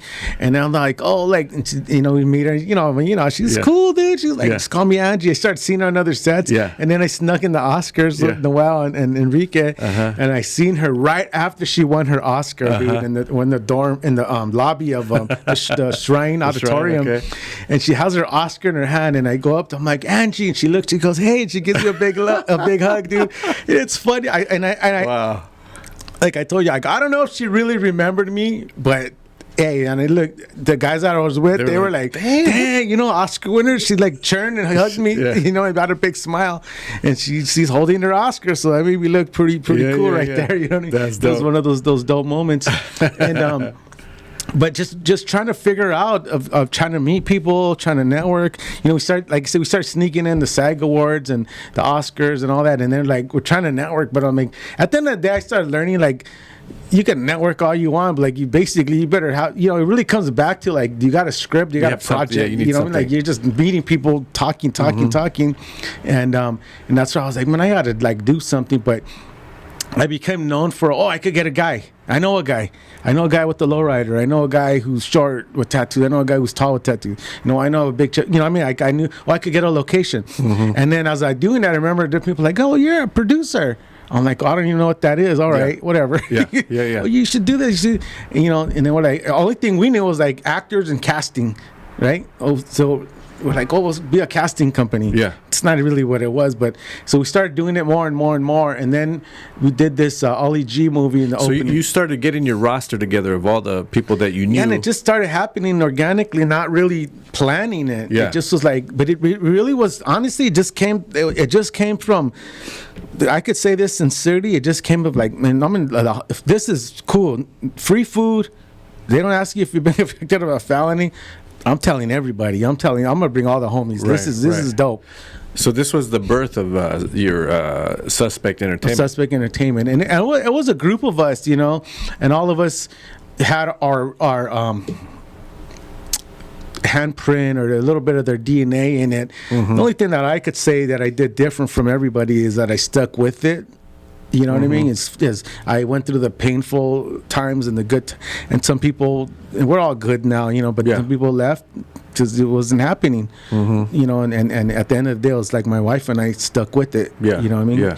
And but it was a lot of people that helped me along the way, and I didn't know about starting an LLC or nothing like that. But it was, all I knew was I had the passion of helping people, and I wanted to and I wanted to make it authentic. And one day I'm going to make a movie. That's like all I knew, and it's still like the same thing that's been driving me. But you know, you go through life, you're in it. My mom was like, the first year in, my mom was just happy I was out of the gang life, just happy I'm in the movie business. But like a year after that, like my mom passed away. That really messed me all up.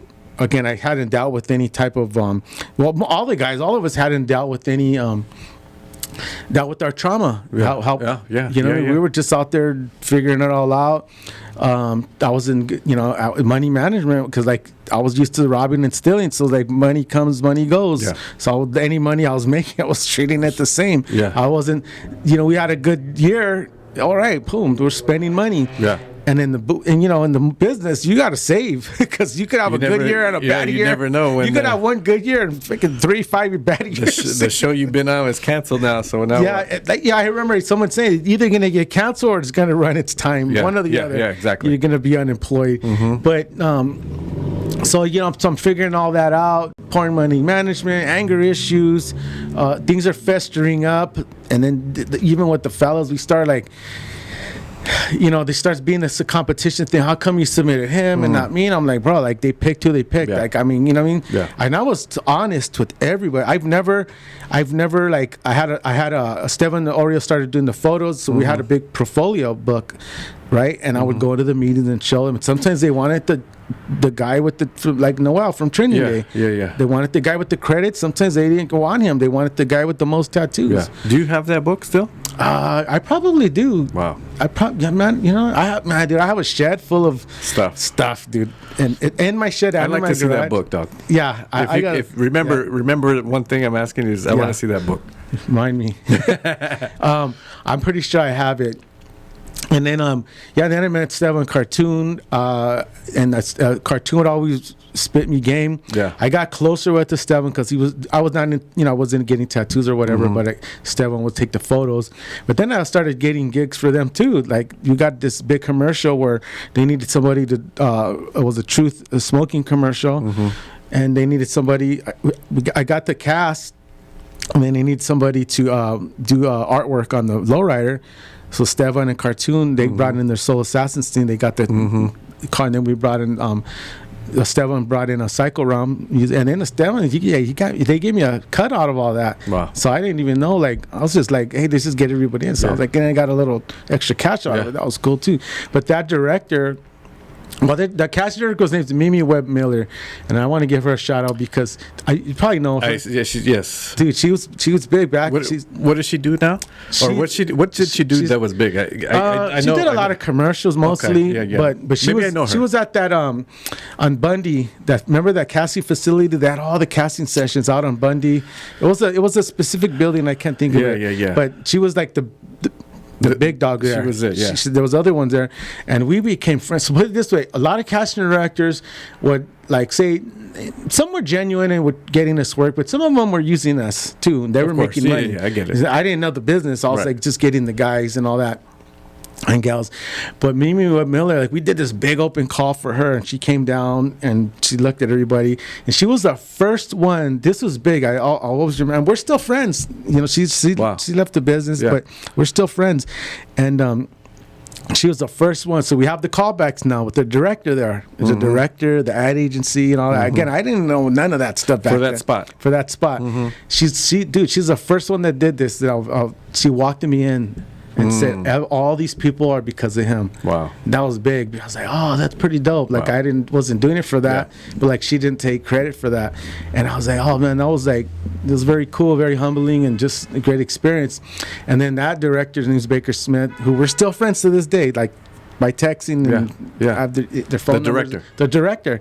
They were just like, and that's why when bad things or crappy things are happening to me in Hollywood or people are mean, and I'm like, I don't care. There's some good people in there too, just like any business. True. And if you keep staying in it long enough, you're gonna get good people that are coming your way. Like us, dude. Like we've been in it for a minute, and now look, we're working together for sure. And so she did that, and they cast like 3 of our people. Carlos Ayala was one of them. He's in the. I'll send you. I posted. I should post it again. Yeah. We're on set, and they did it behind the scenes, and I got to be right there with Mr. Cartoon doing his thing. You know what I mean? And like watching the ad, I was like, oh, this is cool. And I already know. I'm like, this is like my film school. You know what I mean? I'm gonna make a movie one day. Yeah. And so we just started doing that, bringing more to the table. Then even before we formed Suspect, it was like we did. I did consulting on Training Day. Okay. And the way I got that job was tell me everything about that, because I'll be honest with you. Like Training Day is like one of the top 5 movies of mine. Yeah, Training Day was a good one. I got to meet Denzel, but see, I knew back then that he's in character. So Alonzo, he walks up in character. I'm like, what's happening? Alonzo shook his hand because I wasn't gonna try to do that whole star thing. Like he's in character. He's walking. He's focused. He's focused. But I'm like, I'm shaking this man. It's Denzel. Yeah. And he won an Oscar too. Legend, dude. Legend. It'd be cool. And those are and it's crazy. But no, it was one of the best actors of our time. Oh, dude, it was crazy. So we end up. So the way I got that job, there's a casting. This was an extras casting director. So Mimi Webb Miller was a principal one, and then there's the extras, Dee Ricketts, and we're still friends to this day too, right? Like you get good people, dude. You gotta like keep them close. Yeah. then this is the thing that she did that really was super cool. She said, "Hey, we would help do different things, get guys. I was doing my thing, again, really not doing it for business, but just hustling. Just let's get people work." Right. And she says, "Hey, I'm doing this movie training. You know, I don't even know if it was called training. Day, yeah. You know, they have the working title. But she's like, hey, come meet with me here. I'm gonna do open cast call like in Echo Park and then South St. We were going everywhere, and I didn't say how much. And then I was like, that's work. Everybody work. Yeah. Tell everybody, hey, I'm gonna be in Echo Park."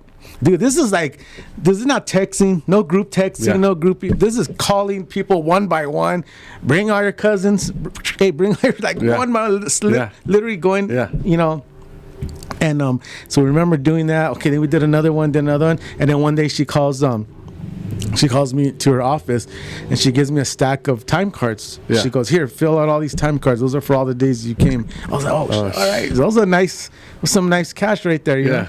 And then because of that, she recommended me. They were looking for a consultant to work with Cliff Curtis, and she gave my name to them. Another great actor, dude. And that's so. I'm like, boom, my name's in, you know what I mean? I didn't even really know how to utilize that back then. Right. But it's still a nice feather to have in my hat that I worked on that movie. Of course. So we go, and then I met Ken Diaz. He's a makeup artist, Chicano dude, out of Whittier. So he's doing all the tattoos. So these are all the guys. This is still training day, right? This is still training day. So they tell me, you're going to go meet Cliff Curtis at the tattoo artist's house, the makeup guy's house. And he's they're gonna put fake tattoos on him and all that. Raymond Cruz was there and all that. So I meet all these guys. And I knew who Raymond Cruz was. I was like, oh yeah, I know this dude's from Blood In, Blood Out. Yeah. You know what I mean? I'm just like, oh, this is cool. Yeah. You know what I mean? Yeah. What we gotta do? And then I'm like, hey, when's this fool rolling up? And they're like, oh, it's right here. And he had just come off of this Cliff Curtis I'm talking about. He had just come off of Collateral Damage, playing a terrorist. So he had his little tight pants on and his hair all fuzzied out. And I was like, oh man, he's gonna need some work. He's playing an OG. So one thing I said, like, well, we're not shaving his head. We're just gonna give him the haircut where his haircut slicked back. We give him all the gear. Ken Diaz was showing me. They showed, we did the black and white tattoos, but they had to look old. And the dude was like, he was dedicated. He would stay up all night, Cliff Curtis, learning the language. I mean, before he went to set, he didn't even sleep. He was just constantly hanging out with us and doing all that. Yeah. He started even cruising the boulevard, dude, with some of the guys. So it was really, really a good process to work on, and got a lot of people on there, and I know some of the guys had made. I didn't know of David Ayer at the time. Just knew that he was a writer and that he was on set. But I never had a chance to meet him at that time. I got to meet him later. But we all he knew of me and I knew of him. Yeah. Because he's one of my favorites, dude. Yeah, dude. And he's cool. Brilliant vision, dude. At Harsh Times, I love Harsh Times. Man, that's another one of my favorites. He did it on his own terms. He put up his house and all. So I do this movie training day. Get all these people work, and then Noel gets a big part out of it. Who did you get into that exactly? You got Noel, of course, Noel G. So Noel was still trying to. There's all these different stories about it. But this is my part of it. I got homies on it. Again, I didn't really have Suspect at the time. Yeah. All the people about, on the steps when Denzel's walking up the steps, we got about. At the house, right? Yeah, at the house, I would say about 95% of the people in that front scene. Oh wow! Yeah. Right. Noel was still trying to audition and all because he had an agent. I said, bro, let me get you on as an extra a different day, and then when you're there, just go up to the director. That was like me, just go up to the director. You know what I mean? And I got him on. He went up to the director. There's all these different stories of what he told the director. I don't know what's true, but I just know that I got him on. He went up to the director and he said, I got an audition, and he ended up getting the part. So when the movie came out, that Fast and the Furious, and that came out pretty close to it, so it really launched his career. And then we're all like, dude, that's a big movie. We all worked on it. You know what I'm saying? Like that was huge. So then we just kept doing it. We just kept doing that, and then just became, then we worked on Gridiron Gang, and then The Shield came. We had a bunch of people on The Shield. And then I think when I look back on business where I could have done, I could have done it, I didn't want to keep doing the extra thing. I wanted the people to keep to be actors because they were getting acting parts. But I didn't stress on the training. And I think that's where we all got hey, well, we already booking jobs. What do we need training for? Right. I remember Jacob Vargas said, like, it's training. Emilio would tell us. So we started doing like some acting classes with Emilio Rivera at his house and stuff. And we started sharing game about how the business works, and I was just like finding my way, dude, bumping my head and figuring out. But then I remember like these bigger jobs came, and then after now I'm like a manager. I'm getting the breakdowns. We're submitting. Mike Manzo came to the office, dude. Wow. He was like, he showed me how to email. He's like, hey, he kept calling and bugging, and I was like, all right, come in. And he told me that he would let the phone ring when he would be in the shower, just letting it ring because we wouldn't answer. And he would just keep calling. Finally, he got a hold of us. He comes down for an interview. And I'm like, he's like, hey, I'm willing to do whatever. And I remember like how I was. And I was like, all right, bro, take out the trash. Yeah. I was like, you want to help me? He started cleaning the office. And we had this little office, It's like a bail bonds room. Yeah. And shout out Tony Warren. He was our first mentor. He was paying the office. Dude, and I want to say this. There's a reason why I'm saying he was an African American gentleman, and we're still friends to this day. Because when you're coming from the Chicano lifestyle, you're just like, we're taught a certain way of thinking, right? Especially from coming out of jail and all that. Like we stick together and all that stuff. And when you go into the real world, honestly, like that stuff doesn't matter. That's at least been my experience. Yeah, true. I've had our own people do me dirty. I had some good ones and I had some bad ones, and same thing with the African American. Any race, I had some people that are really close to my heart, and some did me dirty, and all races. But Tony Warren was the first industry mentor that said, hey, he was the first one saying, hey, you're a producer. He was kind of like what the lawyer had seen in me, saying you could do something more. He was telling me, you're gonna do this, you can do that, you have it in you. And I'm like, all right. And I just was doing my thing. So he covered the office for a few years for us, and he really believed in us. And that's why now that I do mentoring, I know that, man, I was like, a lot of times people tell, how can I repay you? I'm like, nah, just pay somebody, help somebody else. And that's how I know, like, just I got to keep doing right, because that's how I'm repaying all the mentors. Yeah, it's like they don't want nothing. There's nothing I could ever. You know what I mean? They didn't do it for that. They didn't do it for that. They're like, just to see that I listened and put to work what they taught me. That's the reward, right? So I started. I met him. I had a chance. I got to meet. Robert Rodriguez, Billy Bob Thornton. I got to meet all these people. Billy Bob Thornton talked to us about directing, and I got to meet so many people, and that were really cool. And and then the whole betrayal thing started happening again. Like the whole neighborhood stuff. So I was saying, I'll put in work. I'm gonna help a bunch of people. Yeah. Once it started becoming really business, you kind of had to have some rules. You can't just be having guys, like taking a piss in the corner. Yeah, show set. Up and stealing shit from the set. Stealing stuff, drinking out the orange juice thing. Like crazy stuff, showering in the trailer, carving on the wall in the restrooms or in the honey wagon. Just all this crazy stuff, stealing clothes. Yeah. And, like I have my share showering in the trailers. Yeah, I like that. I have my share of doing my craziness in the set. I told you the voucher story, But we were all figuring it out, and then but when it came a management thing, and I'm a manager, and you got to pay 10%, and I'm like getting them PR, right? I'm getting them press and managing them. I should have been getting like 20%, you know what I'm saying? But I was only doing 10% of growth, and then the dude started like not wanting to pay me, or they heard someone said on this set you should do this, and whatever. It all started falling apart. Yeah. And it started becoming stressful, and I was getting mad, where I wanted to like do something. And I was like, I gotta walk away. Yeah. Like this, and something's not. You gotta walk away. Right. Whether it's a marriage, a job, whatever it is, if it's making you angry and it's hurting you and making you feel a certain way, you have to walk away. So I started slowly just walking away from the management. And I just started doing consulting more, and I started managing like less people, So all the training days passed, all Fast and Furious. So these guys are doing work now. Now you're back into the training, and we worked on the movie SWAT. That was a big one. We worked on. But we were always kind of like hustling. Like say Noel's career started popping, so he would always have like they would give him and like maybe one other pass to go to the premieres. Yeah. But we would figure out a way to get in. You know, like sometimes he would walk one in and come out, walk another guy, like 10 times. Yeah. And we'll just be scattered all up in the premiere, and then we'll do the same thing to get in the after party. Yeah. Or sometimes they would just look at us like, all right, go in. They knew that we weren't like a threat to anybody.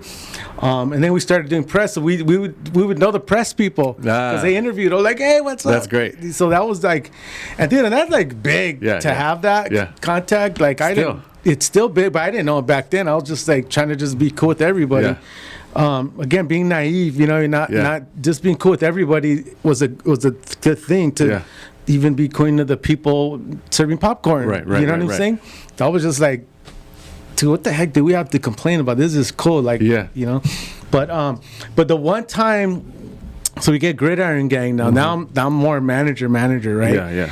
People audition. They got big parts. You know what I mean? They can make big money. I had to hire a lawyer to do the contracts and all that. And we get legit red carpet passes. We get a limo, the whole thing at the Man's Chinese Theater. I'm like, hell yeah, that was dope. We're like, we're going to the Man's Chinese with The Rock. You know what I mean? Like, that's big. So. Joseph Lazaro, I think his last name, from the Mayans. Okay, right? yeah. So he was on Gridiron Gang. He was just starting out. I didn't know him too well, but I remember going to visit the set, and I took my son, Manny Jr. He was like 7, 8 years old. And my guy, Danny Martinez, was kind of like, oh, I don't want to bother The Rock. And then Joseph's like, he was still raw. He was like, oh, come here, homie. I remember, I'll never forget, he took my son to meet The Rock. Wow. He's like, hey, man. And he's like, oh, yeah, he's an actor. And he goes, yeah, man, maybe we'll work together. And he shook it. And he was like how everybody say, he was super cool, you know? And then, so that was like, dude, that was like some major dad points. You know what I'm saying? Like, for sure. Go back, like, dive at The Rock, you know what I mean? Go back to school. So that was pretty cool. So to me, though, that was all like about saving his life. You know what I'm saying? Like saying, hey, like, and like, you better believe it. Like, you like, I took you to set to meet The Rock. Like, if you could do that, like, you just got to know that you could be doing it. And then The Rock, you would say, maybe one day we'll work together. Wow. You know what I'm saying? Like, because that's actually possible. Yeah. Right? Yeah. It's actually possible, and people, you got to know with all your heart and soul that is actually possible. I know it's possible because we had 3 guys that did scenes with him, so it is possible. Crazy, and it still is possible. You know what I mean? And anyway, so now we're at the red carpet. We go there. We're there legit. Right, so throughout the whole journey, I would always get like they thought I was the valet parking guy or something. I get it. And it was kind of funny. I really never got offended by it. I thought it was funny. So I get to I'm in a suit now. I'm at the red carpet, the Man's Chinese Theater. I'm there legit. Yeah. Like, cool, kicking it. Yeah. I'm in the lobby and I got my tickets. I'm just chilling right there in my suit. And this guy, he's a white dude with shorts on. And he comes in and he hands me his ticket. I'm like, what are you doing? What is that for? He goes, oh, where do I sit? Like, I don't know. I don't work here. He thought I was an usher. I was like, God. He's like, I came in the limo, fool. Dude, but it's funny because that's going to be an ongoing joke in the series. You know what I mean? The Manny knows how to use it to his ability, to his sneaking around, right? Right. But in a good way, you know?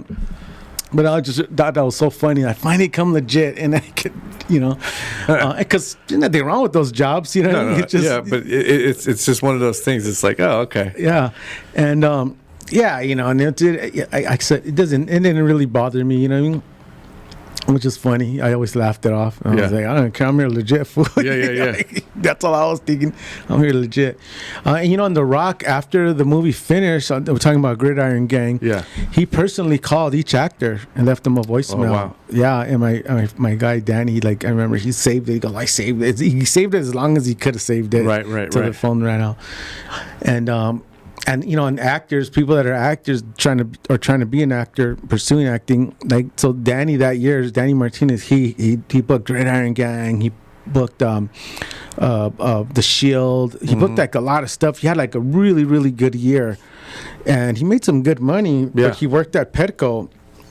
Right, that was like his side job. So they let him leave to work on movies, and then he would go back to Petco. Oh, very nice. So when he did Gridiron Gang, they were picking him up in a town car every morning. Like he was making really good money. Like he was one of the guys. There was a few like that, but he was one of the few that was like very to the penny, he made sure that the manager, like, he was very, very grateful, and never tried to, oh, I forgot, and none of that stuff. And dude, this is what Great Iron Gang. How many years ago was that? That was like a while. 2005, maybe. Yeah, and dude, I text him the Indiegogo thing. Yeah, he donates $500, dude. Like, that's that kind of dude, and he's not even in the business anymore. Wow. He's doing what is it, Longshoreman? Oh, really? Yeah. Wow. So what happened was he booked the Gridiron Gang and all these projects that year. Yeah. And he's a great actor, great human being, and then the next year also, so luckily he didn't like go blow his money. He invested in the condominium, and he had this like Honda Accord, this old one that just was getting beat up. Yeah. I thought for sure dude's gonna buy a new car, right? Yeah. He didn't buy a new car. He kept driving his Honda. Oh, wow. And he bought a condominium, and he went back to his job. And so the next year he auditioned like for a lot of, they booked one job. Yeah. And then so we're all kind of seeing how this really works. Yeah. You know what I mean? And then he then when I stopped managing, he just didn't want to. He's like, I'm cool. I don't want to do it anymore. But we stayed friends, And like I said, though, that's really what came out of all these good friendships. Right, you know what I mean? Right. And yeah. So then, when I got to the point where I just didn't want to do it anymore, it wasn't fun. I think the last client I had was Cesar Garcia, where I was like, okay, you know what? Like, he was just. And he knows this, so I'm not talking bad about him. But he was hard to manage. Yeah. You know what I'm saying? Yeah. He was hard. He was like me. We had problems with time and committing or flaking, and not flaking in a sense, just so overbooking ourselves. Where, man, I can't make it after all. Or I couldn't make this audition. So not. So I take the flaking part, but just not being able to really commit to this like we. And I did, and I'm guilty of that as well. Because we both look back like, damn, when the thing was how we you know what I mean? But like, oh wow, we're still here, you know what I mean? But he was the last guy that I and then he gets Breaking Bad. Yeah. Right? Yeah. And Fast and the Furious 4 and all that. So I was like, oh, so hey, there we are. We're at the premiere legit again. And it was at the City Walk actually. I remember walking on the red carpet and I was like, cool, you know what I mean? Like we're still like we're on that last client. Yeah. Yeah. You know what I mean? Yeah. And so that was pretty cool. And then I started working with agents too. And then all this is happening, my son is becoming an actor, like an actor. Like he went from doing short films, doing extra work at 7 years old to like doing school plays, and then he starts booking commercials, and now he has an agent, and he's like going off to these big things or flying him to Canada and stuff. And he's like doing it. So I'm like learning. Now I'm a manager, being a dad. Then I'm like being a mentor, a counselor to all the guys, and you know, I mean, trying to really basically juggling all this stuff. And again, like you were right. It's like what you said. Like I really all the gang life stuff, all that juggling, all that, because that life is stressful. Yeah, and then you don't, and there's no turning it off. No.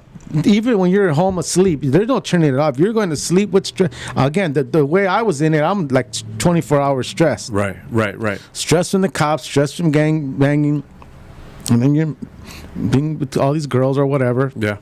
There's a stress of just the life. Then you're doing the movie stuff. That stress, you could, at the end of the movie, that's a wrap. You put the stress away. You just go home or whatever. And then like the homies from the old neighborhood, I was helping them get in, and some of them stuck with it, some of them didn't. Yeah.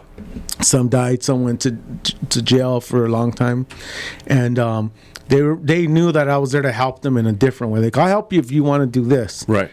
And then that's when really we got a groove where, like I said, my friends were like, hey, that's cool what you're doing. You know what I mean? I would run into them at the store or whatever at the hey, you flipped the script. I see what you did, all right? And I'm like, hey, let me know when you want to go. Then someone distracted. Homie, I still like gangbanging, getting high, so thanks. Yeah, thanks anyway. Straight up, just like that, you know what I mean? And I'm like, all right, it's all cool, but we got a theme that I didn't like, because I think, and I even felt like I was abandoning them, and I think they felt like I was abandoning them. In a sense, I was, but it came down to my family or them. And I'm like, I gotta go with my family. And if you think about that, like you can't really be mad at that. how can you be mad at a man trying to take care of his family? Yeah, you know what I'm saying? Like, there's no way around it. You know what I mean? And so that's where ultimately, where there was some peace there, where I was like not even tripping, because a lot of these stuff's in your head anyways. Right. And then you would see, but I would still have this thing about like other homies jamming me up because of the things I've done in the past. Like, hey, you know, if they would call me like my nickname, old nickname, I would get like tensed up. But if they called me by my Manny, then I would be like, oh, it's the movie stuff. And if they called me by my childhood nickname, then they knew me from junior high and all that, you know what I mean? Got it. So I had a gauge, you know. But even when homies came up to me at I remember being at, remember it was called Singular Phones. Yeah. Back then, I remember being at the Singular Phone Company, and I'm in line to pay the bill, you know. And some homie, you know, I'm a short dude, right? The big homie come behind me, he's like, "Hey, homie, you Manny?" You know, Maybe. I was like, "Yeah, what's up, dog?" You know, but you know, I'm like, I gotta be ready. You know what I mean? Like to duck or, you know, just go for the nuts. You know? Like, what's up? Like that's where I'm at. And he's like, but he's calling me Manny, so he knows, you know, from the movies, but he's still kind of aggressive. Yeah. So what's going? He goes, "Yeah, I sent you an email, dog, and you know, you never reply." Yeah. Like, I was like, "Oh my bad, we get a lot." We're like, "What's up? I'm here now." Yeah. And he's like, "Oh, I want to do acting, da da da." And I'm like, "All right, put in the subject that we met here. I'm gonna, you know, I tell him what to do. You gotta, you know." Now I'm like, I know how to be a manager, take acting classes. Yeah. And a lot of people thought, just like I thought, I was a gangster. I could just roll up. I thought that as being a writer. Oh, I'm a writer. I could write my gangster stories, but there's still a structure. There's still a craft. Same with acting. So now I know that. So now that's what I push. But eventually, you know, I told Caesar, "Hey, bro, like, I think I did everything I could do for you, bro." I mean, it was pretty cool. Like, I was still his manager during Breaking Bad, and Fast and the Furious 4, and you know, but I knew from working with my son how to work with agents now, and some of the other clients had agents before. But I said, you know, let me help you get an agent, and I'm still gonna be you here. You still have me a phone call away. Think about it, but you don't gotta pay me no percentage of your so. I'm still here like that. And he told me, he goes, and I go, "I'm going to write something for you." And he told me years later, he goes, "I didn't think you were actually going to do it." Yeah. And I go, no. I'm like, "I'm going to do it." Because he was like, he had worked out all those issues. He was on fire, and I was dedicated. I'm like, I like this guy. And the thing with Caesar, he was growing as a human. He just kept growing. He didn't stay stuck. Well, he was actually older too, right? So like he was older than the rest of the guys. I think, right? Even though he was older, but still did some stuff. I'm like, "Bro, you're older. What are you doing?" Okay, yeah. But I think it caught up with him. Yeah, I caught up with his age and his maturity caught up. Yeah, definitely. He really, you know, he had this thing. He has something special. Like I think Frankie has something special. I think everybody has something special, but some people don't know how to bring it out or to let all their, like that thing we talk about, the noise and all the junk settle in, to like let that come out. They don't know how to pull it out or channel it, so it gets buried with life. Right. And so Caesar, you know, I knew he had it from day one. It was just about getting all your stuff in life organized so you could really focus here. Getting the focus is what it came down to. When dude focused, it was like, dude, this guy's good. And this funny story. So you know, I was a consultant and casting on that Truth commercial I told you about. Yeah. So the same ad agency hired me another job to do consulting, and they're paying me like $500 a day just to go and tell them something's authentic. And I was like, all right, that's easy, you know what I mean? And so I did a few of them, and then one of the times I did one, Caesar had an acting part. So I was pretty good. Like, I'm getting hired on the job, and I'm getting some clients on the job. Yeah. And now they're asking me to sit in on the castings. Wow. That was crazy, bro. Like, I'm like sitting in the chair watching everybody come in. Yeah. And whether it was my client or not, I had to take off the manager hat now and be the consultant. Right. So they're like, who's authentic and all that. So I had to be honest. And I was like, if my guy doesn't get it, but if my guy was authentic, I was like, he's authentic. Yeah. You know what I mean? And Caesar was. So we're on set. One of the times he does this take, and I could tell he's holding back. This is where I got the directing bug.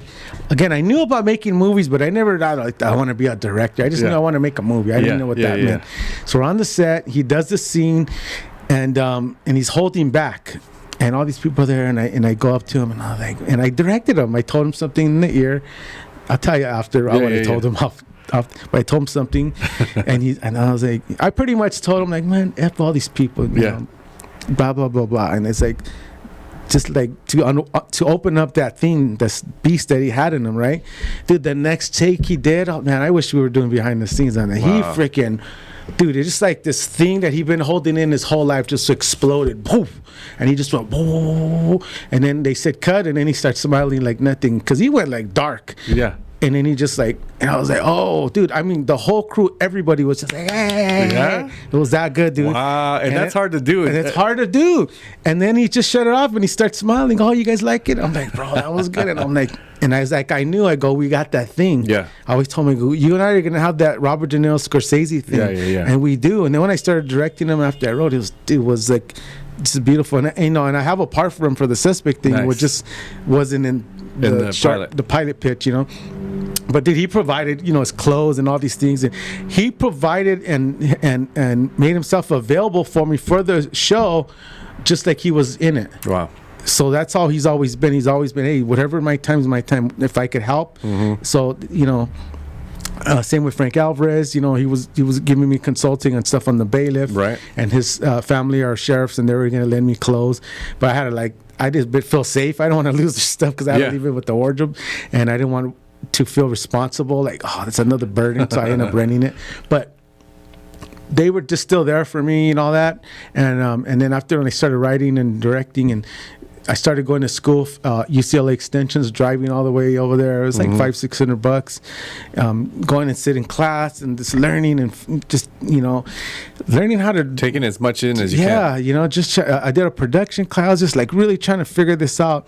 And my first writing class, I got an A+. Dude, I'm 35. I got my first. I never had an A in my whole life, bro. Like never. Like I dropped out of school in 9th grade. You know, I never like to get an A+ in a writing. TV writing class, it was to write pilots. Yeah. I was like, man, so that and then the Toys R Us moment, you know what I'm saying? Like those were like big, man. I was like, had my pep in my step. I was like, you know, it was cool, it was grooving. I'm like, I could really do this. But then I would get distracted again. With this and that and this and that. But I could take more classes. And basically what the class taught me, because a lot of the stuff's online and everything, but what the classes taught me was they gave me discipline because they were holding me accountable to turn in the homework the next time. And I wanted to do my best work. And I was like, and I was had already done all that stuff I had just told you, the casting, the consulting, everything. And I was always like of service to somebody else. Now I was going to be of service to me. Like now I'm going to scratch that itch of being creative for me. Right. But them are still the ones that are moving up in acting. I'll write them something, you know. So now I'm writing, and then my wife and my son. My wife would always be like, "You need to work. Like he needs to work." She'd be honest, like brutally honest. Like he needs to work. So I'm writing. And I'm gonna post that. I have the first thing in like 1998, like this chicken scratch, this little notebook I wrote, and it's like bad writing, bad spelling, bad everything. But I'm gonna post it. Yeah. And it's this gangster story, you know, and but my wife finally, I write something, and she's reading it. She's like, "You wrote this?" And I was like, "All right," a compliment and an insult at the same time. Right. I said, "All right, I'll take it."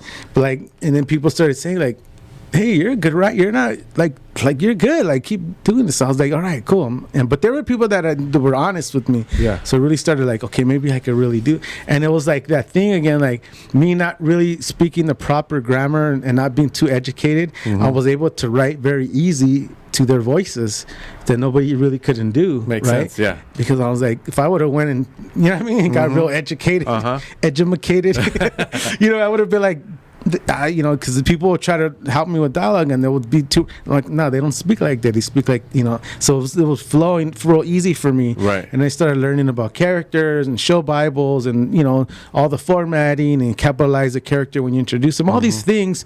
And, you know, and for years, I was like, I had this Sid-filled screenplay book in my backpack. I never read it. I read through it and maybe a couple, but it just seemed like so hard. And I was like, I don't know how to spell. I did that whole pity thing again. I don't know how to spell. First, it was like, I'm short. I'm a gang member. I got felony. I'm Mexican. No one's gonna hire me. Boo hoo. Yeah. And then that don't matter. That's all in your head. And then you look at Michael J. Fox's short, Johnny DeVito's short. You say Martin Scorsese's short. That don't mean nothing. And my wife told me, I'm gonna be the Mexican Martin Scorsese one. That she goes, Martin Short Scorsese. It was funny. Dude, we started. That was a good one actually. I'll text her the Mr. Miyagi look. You know? I think you posted that one. Remember? Yeah. That's funny. And but then the writing. So I was like, yeah, all right. Oh, I dropped out of school. I don't know how to spell. I don't know how to do sentence structure. But I'm like, who cares? Like, then I think, like, oh, screenwriting's like, you don't have to write. I thought you had to write all these big, long, fancy words. That's like writing a novel. That's something different. Screenwriting is like the bare minimum. Like, it just better flow and be like, so I started writing like, hey, this thing feels real. Like, and do table readings. And I started like getting I'm like, wow. I was like, dude, it was just like, wow, man, I'm scratching an itch that's been there my whole life. You know what I mean? And then it's like, oh my God, I fell in love with this even more. I really fell in love with the industry all over again. Right. Because now I'm doing this thing. Again, I remember I consulted on movies and all that. And at the end of the day, no disrespect to these other directors and other movies, where there was really, really good, but it still wasn't like, it still didn't scratch that itch of being the director. And then again, there was probably some ego in that. Looking back, thinking like, oh, I want to be a director. I want to do this and show all the people that said I was a loser, show them what's up. There's some of that in the early days. But as I got, as I closed the suspect management, I got into as life started hitting me. Then like I said, my mom had died early on. Then my stepdad, my grandma cut. I mean, life starts hitting you. You know what I mean? It's like what life is really all about, right? Life is about serving humanity because we're all gonna die. I still trip out on that sometimes. Yeah, and but being in the moment, and having that experience, like, man, that's what it's all about. And touching lives. If you could touch it, like, man, that's the most beautiful thing, dude. I got a DM, and I don't really post about it or talk about it, but I got a DM. I'll let you read it recently about this kid. He said, this youngster. And I don't want to say his name or anything, but he DMs me. And I get him throughout the years, and it makes me cry. He said, because I was his mentor at Lennox Middle School, and he's in college. He just graduated college, right? And he just said, like, hey, I just want you to know, like, the things you shared with me, made me who I am today. I'll never forget. You just told me that you wrote me like this really nice deal, like, oh my God, and it was a reminder, like, I'm doing this fundraiser for the thing, and it gets stressful, like we're trying to raise the money, but then I get a DM like that, like it's a reminder, like, oh no, that's what it's about. Stay on the mission. You know what I mean? So I spent like, it was a good reminder, but it feels good. I'm like, yeah, that's what it's about. So as I started doing that, and I started working on myself, I started going to counseling, started going to church. I went to anger management, family counseling, therapy, marriage counseling, dude, all anything that you could think of, I took it all. Yeah. Self-improvement. And the more that I became a better husband and father at home, like I was one of those guys that would yell and cuss, right? And the more I worked on that and made it about, it's not about me being a boss at home. It's about me doing what's right for all the family with love, right? Encouragement and all that. And then that, not realizing it, that also made me a better filmmaker, a better director, because that's what a good director does, right? Encourages collaboration, love, speaks with respect, not over there barking orders, yelling, disrespect. Right. I mean, directors do that, but that's not the right way to do it. Right. And I started learning that. I'm like, oh, like, no, I really understand that. And life humbled me. And I'm like, no, this is not about me being a director. This is about telling a story that could touch lives. And not only telling that story, where the people in front of the camera and behind the camera, it's also a life experience for them to leave. Like, I never been on no set like that ever. Like we talked about that 4-day shoot, small shoot, but that was lightning in a bottle, dude. Yeah, for sure. For sure, like no doubt about it. And you've seen it, and a lot of people seen it. And I told Frank, I go, dude, this is that moment, bro. Back to the Future, when the lightning hits the town. What is the clock tower? I go, they got one shot. I go, this is what it is. We got one shot, and and that's what it was. And it was freaking awesome. No sleep, nothing. And I remember hugging Frankie. I go, hey, bro, was it everything you thought it was? He had the biggest one. He goes, oh man, I don't want it to end. I go, me neither. Yeah. I go, but just trust me, it's the beginning. And I'm going through all the photos and all that, and there's like so many cool photos that I'm gonna keep posting. But anyways, all that, as I started writing and directing, it's like, okay, I'm meant to do this. I'm really meant to do this. I'm a little older than what I expected, but that's my journey is not compared to somebody else's journey. Right. Like, I made enough mistakes in life to know what is right and wrong, how to treat people, and check your ego. It's all about the film and treating people right. And then that I found this groove, and we did the Suspect pilot. And you were cast as the crafty guy. Yeah. And had somebody else cast. I lost a location. I lost actors, and I say, hey, be ready to play second AD. You got it. Yeah. Like, I got it. The night before. The night before. Yeah.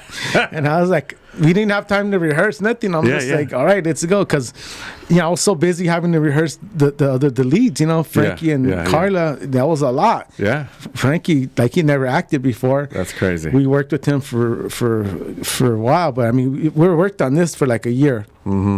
I had him like Rocky status, dude, and I was like, man, he's literally 20 years younger than me, and I just had to like roll up my sleeve, and I told my wife, I'm like, man, I gotta keep up with this youngster. Yeah. This dude's on fire. His energy's up here.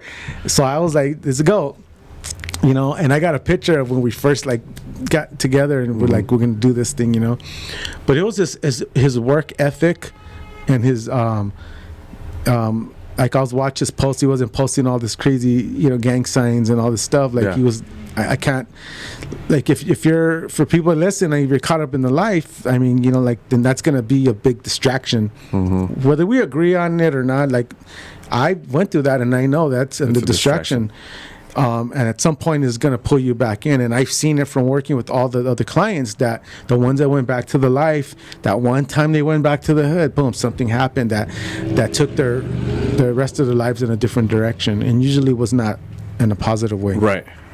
There's a few guys that they got a girl pregnant and they went and just lived their family life, but that's very, very rare. But now it's like, now we're all in here, and now I could tell Frankie, hey, dude, you're getting like the 2022 Manny. Yeah. Like, I know a lot of stuff, how this whole thing works now, and like, do A, B, C, D, like, stay focused. You know what I mean? Like, be nice, be humble. We're gonna call you on it if you start getting cocky. We're all gonna tell you, hey, if you're getting, you know what I mean? But like, don't let, like, people get successful and they treat people mean for some reason. I don't know why. Ego. Yeah, and so that was it, man. So I mean, that's where we're at. We're hey, I started out working for free. I'm still working for free in a sense, but like we said, it's way more than money at this point. You're living something. First of all, you're living something that only people dream of doing, and they never think that they can attain something like you have. You know what I mean? Like, whether it be small or big on a scale, whatever it is, it's people wish and pray from all over the world that they could be where we're at. Exactly. Yeah. No. People are saying prayers to be exactly right where we are. You know what I mean? Like, at this point in our 100%. lives, and it's just kind of weird, man. And it's just one of those things that I'm always thankful for that, and I know that you are too. You know what I mean? And but yeah, I'm definitely looking forward to things to come with your projects and your pilot Suspect, the series. It's ours, man. Remember, I told you. That's what's up. When we're working on something together, it's ours. It's not mine. Yeah, for sure, man. Listen, man, I'm forever grateful for you, because you actually you're inspiring to me as well. Thank you. You've turned on another light in the house. For me, and it's like, oh, okay, yeah, there's other. I'm not confined to this one thing, and it puts everything into perspective for me, and it gives me a brighter hope that things are possible. It doesn't matter what day it is. It doesn't matter who you are, where you came from. And it's all about giving people chances and believing in people. And even if they're not the greatest talents, because it happens, and I know that I'm not. But you give people direction and you do work, and you follow a formula, and it can work for you. And then it turns into something greater, and they pass it on to others, just like you have, man. And I think that's one of the most amazing things that can happen. I mean, is you just give back and you pay it forward. What you've done, and I think you're deserving of everything that comes to you, man. And I'm glad that you're here today, and I'm glad that we're able to talk and this whole thing. So it's cool. I can't say much. It's fucking cool. Well, I do want to say that thank you for all that, and you helped me as much as I helped you, and look at all these people that that I helped or whatever, but so many people have helped me. I mean, I continue, look at Stella, Mike, Carlos, and Ray. Yeah. They, what I mean? That's huge for them to hey, go play in the sandbox. We got your back. Right. That was to be able to do that. I couldn't have done it without them. Yeah. You know what I mean? And they've been mentoring me and shaping me and been my friend. And we've had those talks when we're down on personal stuff and business. Mm-hmm. And it takes that, and that's why I know. I mean, look, people trip out when I answer a DM, and that's to me, it's not even that big of a deal. Yeah. But then they're like, man, so many people, and then I go, yeah, well, actually, it is a big deal because there's so many people don't answer DMs that might DM me. I don't answer shit. Don't DM me. If you ain't got my number, you ain't getting it. So yeah, I'm kidding. But there depends on how they ask me too. If they ask me kind of crazy, then I'm thinking, but I try to I can't have a full-on conversation all night. Right. I try to be respectful. It is tough, and I have to wait. Sometimes they're just piling up. I'm going to do them all on Sunday or whatever. Hey, then I just do them. You're a better man than me in that area. I mean, but but a lot of the times they're coming because they're curious. They see that this homie became an actor. Well, shoot, I could. Yeah, they're curious. So I was like, all right, So I don't know. I feel obligated. Right. You know what I mean? I mean, hey, I think that's lumped into your calling, man. I mean, yeah. Incidentally, that's just, it just happens. You're there, and you're the vessel that they're looking for.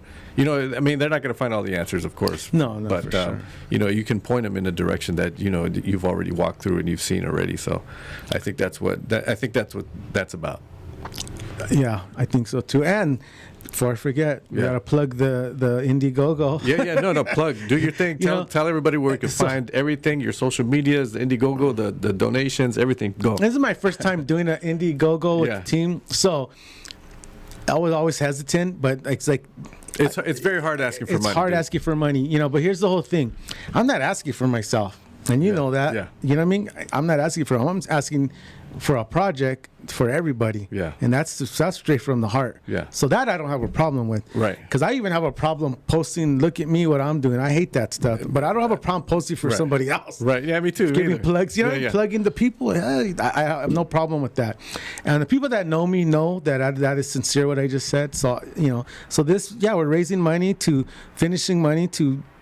want to finish the pilot, like Netflix, HBO standards with top-notch post-production, and then when people look at it, they know it's legit because we shot it legit. We used the acting was on point, the camera, all that stuff was, So we just wanted to finish off strong, So the my social media is Manny Jimenez Sr, SR, Manny Jimenez SR, for YouTube, TikTok, Instagram, and then the Suspect project is called Suspect the Series.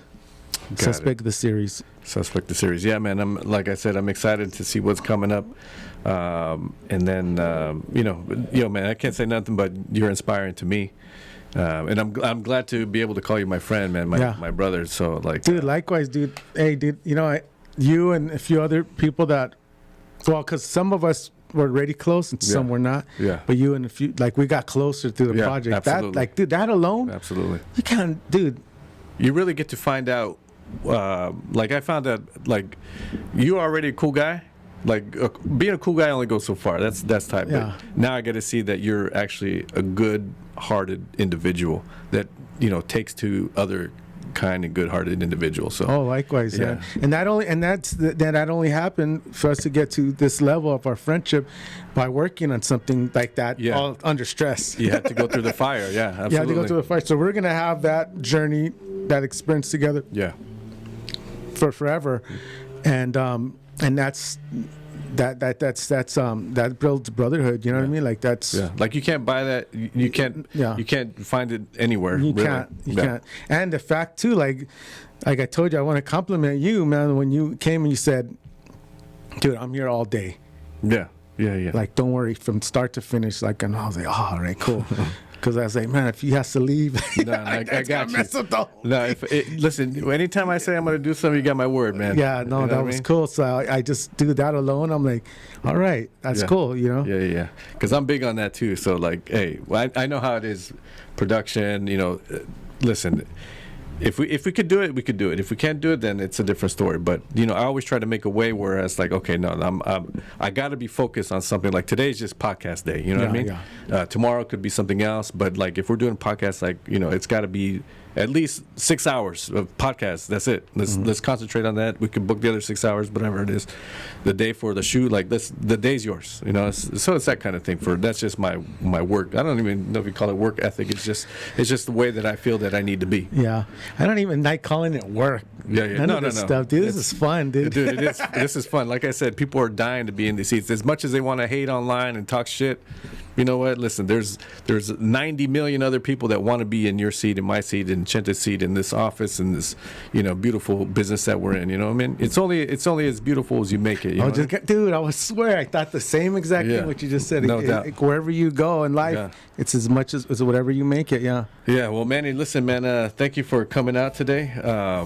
Let's catch up again one of these days, and then at the screening. Yeah. Come back to the podcast. Come talk some more shit. You know, and then we'll do it all again. All right, on. Thank you for having me. Appreciate you, bro. Thank you, man. All right.